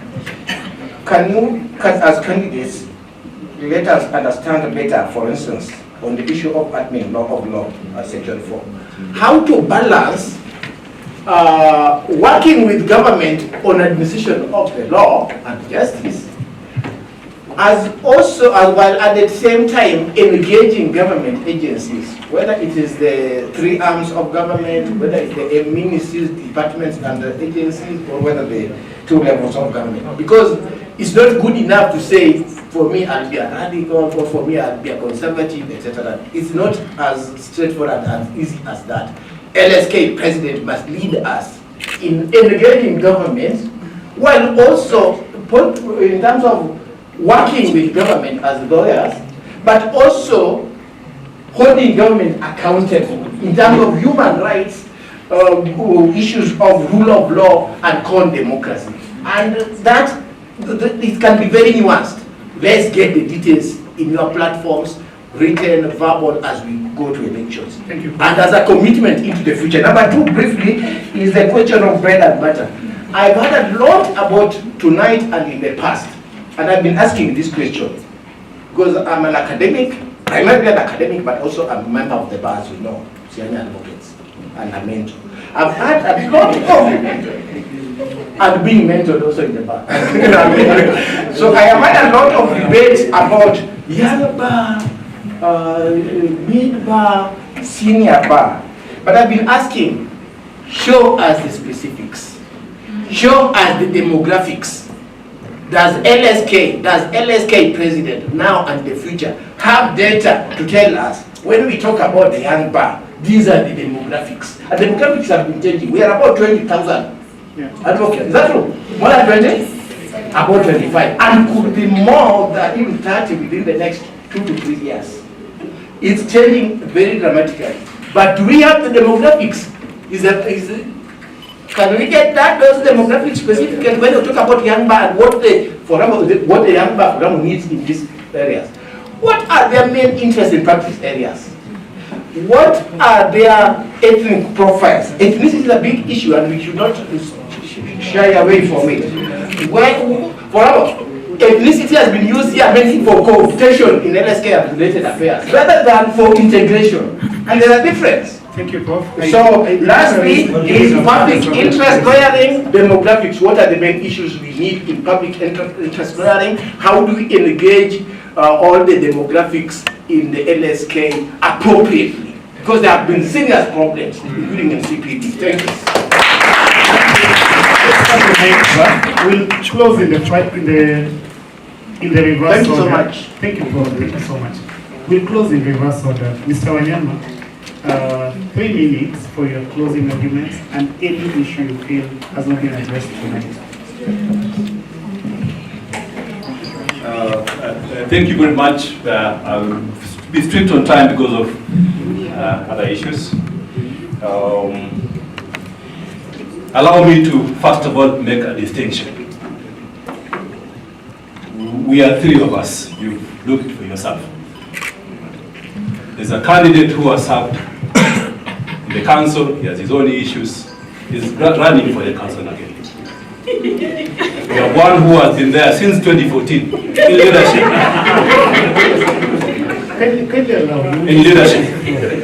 And then you have this legal profession. Legal profession which is facing significant existential risks. A legal profession where judges don't fear lawyers. We've lost our institutional profile and prestige. A legal profession where stakeholders are imminently seeking to introduce a no-fault based system that will kill more than 50% of law firms in Kenya. A legal sector which, as I said, is suffering from a smoldering pandemic. A legal sector where Law Society of Kenya lost to be the trade union for lawyers. The challenges are there, they are significant. Myself as a candidate, being pushed by these concerns, because they have come from you, I've offered myself for leadership. We are all three very good candidates, you've said, with substantial support. But then who has an edge over the others when it comes to offering this distinctive leadership that members of the Law Society of Kenya need? Even as we address the rule of law issues, we must focus on the practicing space. You've heard about young lawyers suffering at the bottom. We must respond to their concerns in a consequential, strategic, and serious manner. As a candidate for LSK president, I am here and saying I have seen these challenges. All I need to is to ask you, I crave for your mandate. I have a solution. We have this and that can be done immediately. Can't we do them? You have tested their leadership. Can you test my leadership? See how I'm going to implement these ideas. The fresh leadership that I'm talking about. I'm talking about the 100 million shillings. Is it workable? Is it workable? Is it workable? I'm talking about public leadership. I'm talking about moving away from the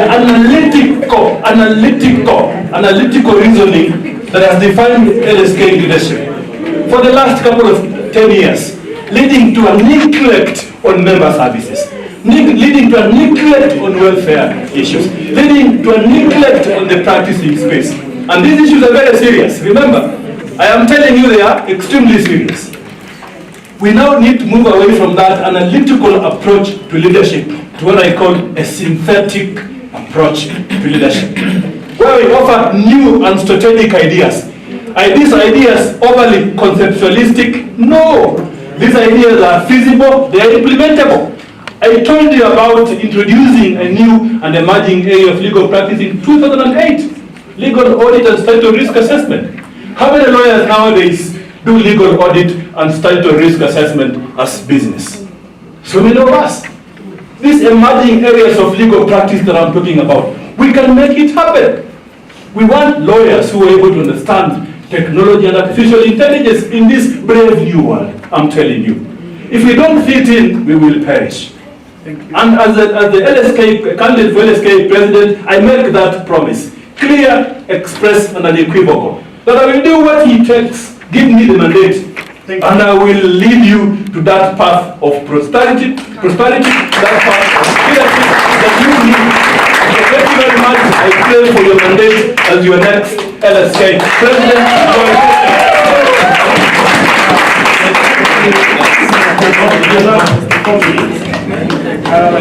When I get to you, Mr. Kabata, there's a question of voting by those admitted in November. It's come online from a student of mine, Kelsey Elams Nagwena. You have 4 minutes. Kabata, you have 4.5 minutes, 4 minutes and 30 seconds. So you tell us if those admitted in November can vote. Ladies and gentlemen, 22 years ago, I was admitted to the bar as an advocate of the High Court of Kenya. All of us have experienced that distinguished pleasure of joining the legal profession. We have come, we have learnt its traditions, we admired those who came before us, and there are things we wanted to imitate from them. And then also because I believe that any place you go to, you must leave it better than you found it. We have tried to improve the profession. My own journey in improving the profession began just 3 years after I was admitted as an advocate of the High Court of Kenya, when I joined a committee of the Law Society of Kenya on law reform. I was passionate about that issue. 4 years later, because of persistent focus on transforming LSK there, even getting a department of the Secretariat to push for it on law reform, I became the convener of that committee. I joined the council. I worked for council 1 term. I did my work as a treasurer. Later on, I decided, can I help to transform the profession in matters of setting up Nairobi branch, setting up a caucus of branch chairs. You know, when you are looking at a candidate, you want to see, have they demonstrated leadership potential before? If you have served the law society, if you have been an advocate for 18 years, for example, and you don't have a track record of serving LSK in a committee, in a branch, even in the council, in any other position, are we going to risk the leadership of the law society to someone who's untried and untested? Yes. Are we going to risk the leadership of the law society of Kenya to someone who gives us ideas, because ideas are found in all the candidates? Yes. We need more. What we need is we need a candidate who is able to demonstrate two things when you're assessing the candidate. First, competence and ability to perform based on your track record. Otherwise, ni story. Sometimes the stories are jabber.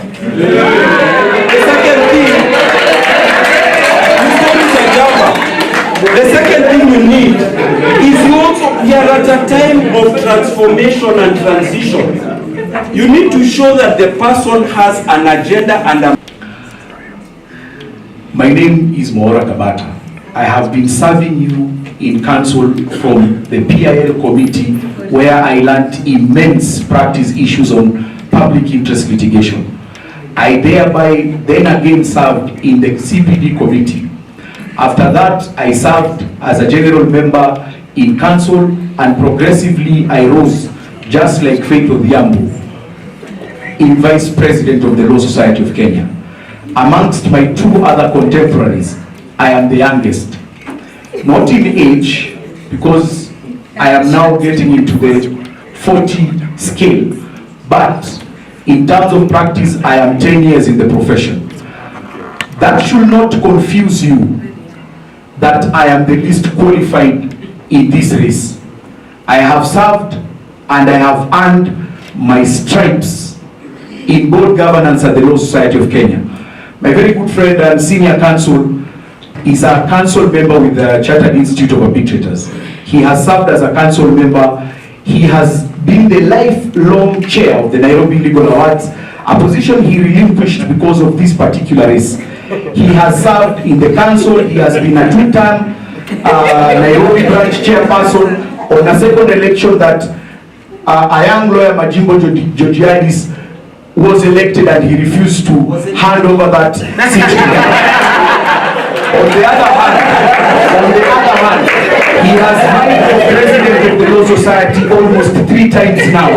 So it is not about member services, it is about self-aggrandizement. The question of my very good friend PMO represents government. He serves government clients. The Law Society is going to a period where we will require someone who will be speaking truth to government, not only to assist government, but also to call government when it comes to order.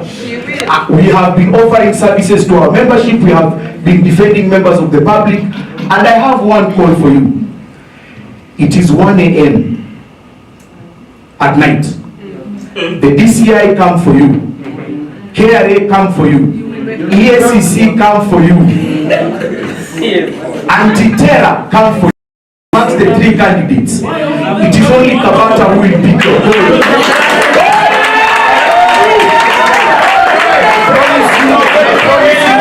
And I promise you, even those who support my very able candidates, who are very qualified and able, I am telling you in your heart of hearts, you know that after this election is done, Charles Kajama Senior Counsel, Peter Wanyama, they will not pick your calls. You will be done. I thank you so much. Please vote for Maura Kabata for the 52nd President of the Law Society of Kenya, and let us sustain the progress and not believe in promises.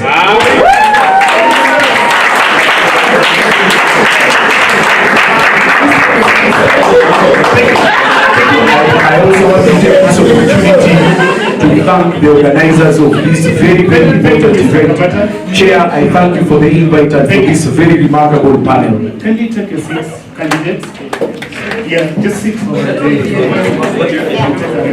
Now, the council elect now, Tetegemea abductions for 2027. So let's see you at the front if you are vying for any position in council.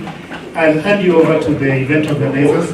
Can you tell me if you can say your name and position, only name alone? Candidates, if you're vying for any position, the next name and position only. Is that okay? Still? Thank you so much.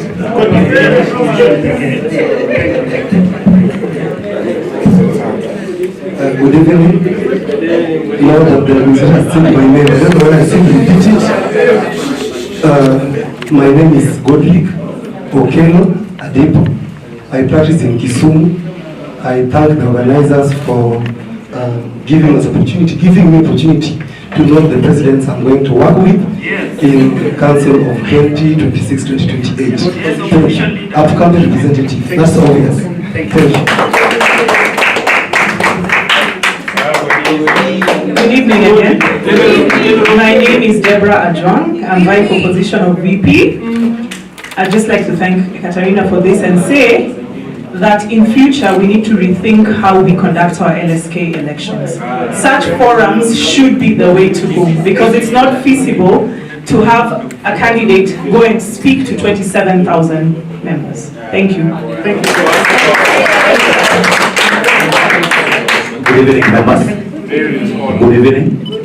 Were you tired? Yes. My name is Vincent Otieno. I am vying for the position of general member. I wish to seek for your support. And in the event we go to La Propoc, I'll remember.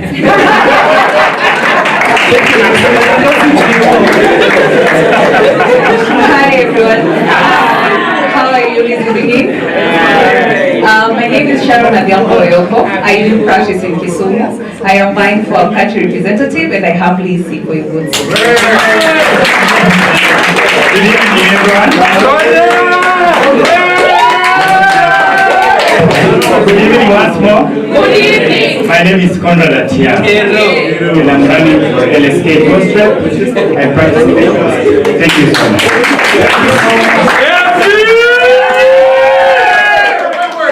Good evening. My name is Sheila Chip. I want to thank the chair for organizing this and thank members for sitting up this late. Thank you so much for your support. The ground is singing you. The ground is singing me. I undertake to reach every member. Kila mtu atafikiwa. Nikiomba kura, nikiomba support. Epi Sheila Chien, Nairobi representative.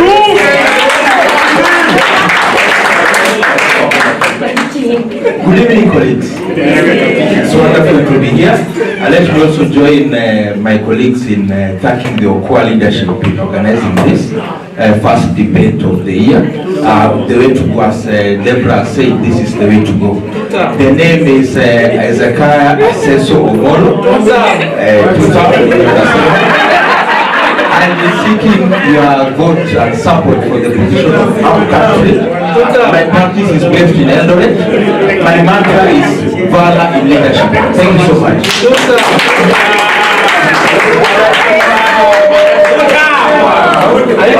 Good evening, my name is Auto Emmanuel.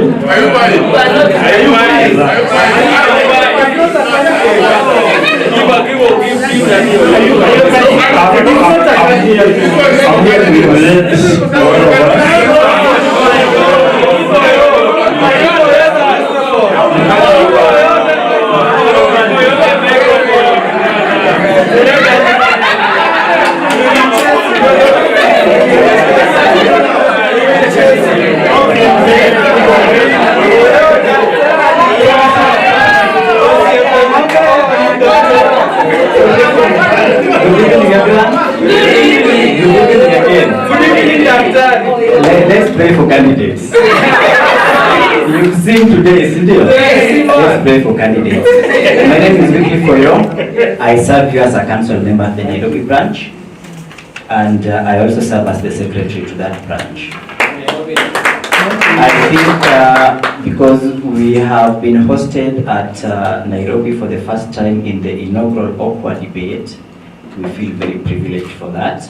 And we thank the Okwa leadership for that and the membership for turning up. Makofi. I seek to serve you as a Nairobi representative to the main council. And I have spoken for Nairobi at the branch. All I am asking is that I speak for Nairobi at the main council.